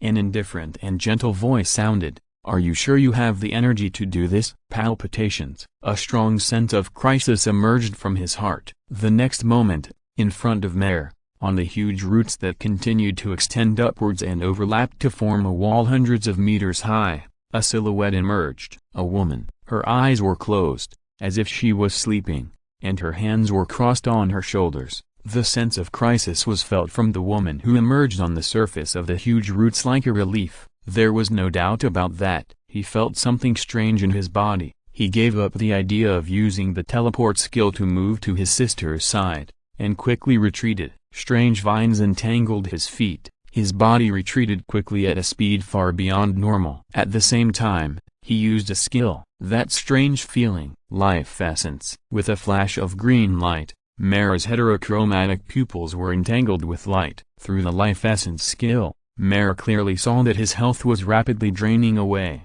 81%, 80%, 79% at a speed visible to the naked eye. His health was disappearing like flowing water. No, storm of vengeance. As Mare chanted, MP surged out of the druid's staff in his hand, condensing into a violent storm mixed with acid rain, lightning, and hail. The 10th level skill, Vengeance Storm, releases corrosive triple damage of water, lightning, and ice attributes. and the power of the skill increases with the loss of one's own health. The violent storm blasted towards the root wall in front, towards the woman who looked like a relief, but it's meaningless. The female relief, who had her eyes closed as if she was sleeping, suddenly opened her eyes. As she moved, the dark brown roots wrapped around her body also trembled suddenly. Countless roots intertwined and shot towards the storm. Boom! Lightning and frost collided with the thick roots. Amid the violent explosion, the roots in the front were torn apart by the terrifying storm,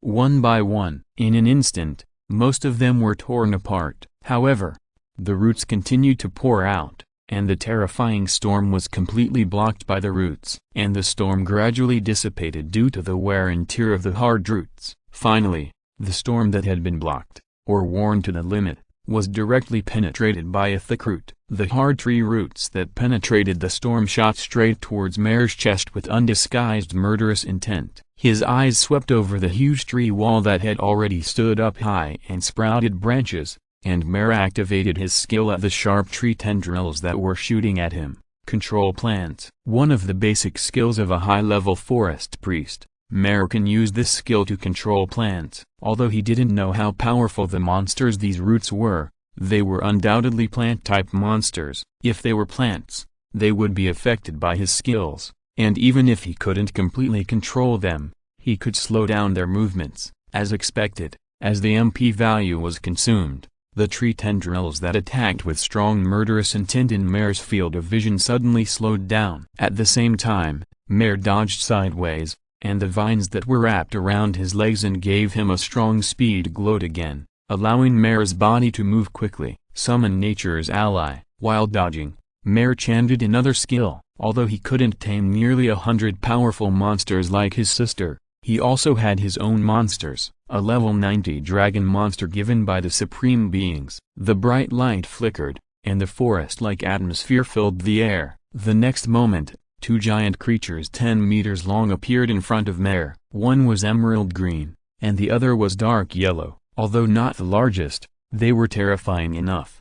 However, at this moment, a strong tremor sounded again. Huge roots broke out from Mare and the two newly summoned dragons, attacking with strong murderous intent. Facing the attack, without Mare's instructions, the two dragons opened their huge mouths, and between their sharp teeth, surging flames and storms gathered. Dragon breath. It's really hot. Is that Sora and Mare in that direction? Shoutir was intercepted, and now it's Sora and Mare. Divide and surround, and defeat them one by one. The gray-black wings swayed up and down, stirring up a storm and keeping themselves in the sky. From this perspective, he could see that the guardians of Nazarick were being divided one by one. The huge tree roots that were like a wall. It's really exaggerated. Who should I support? A ray of light flashed across the mirror of his glasses, and Demiurge sorted out the information without changing his expression. Of course, Lord Danes. Sebastian, who also had wings on his back,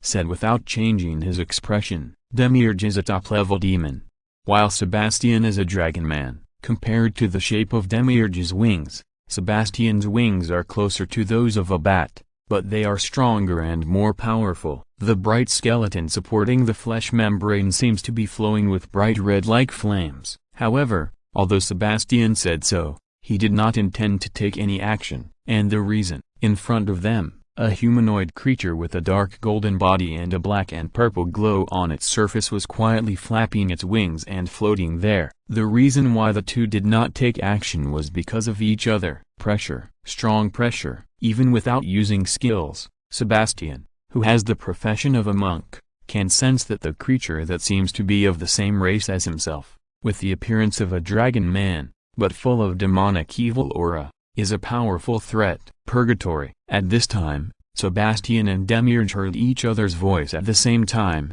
The existence with a human body that looked like the head of a dragon spoke. Purgatory. A gleam of light flashed in Demiurge's diamond-like crystal eyes, and various memories quickly passed through his mind, but there was no matching target.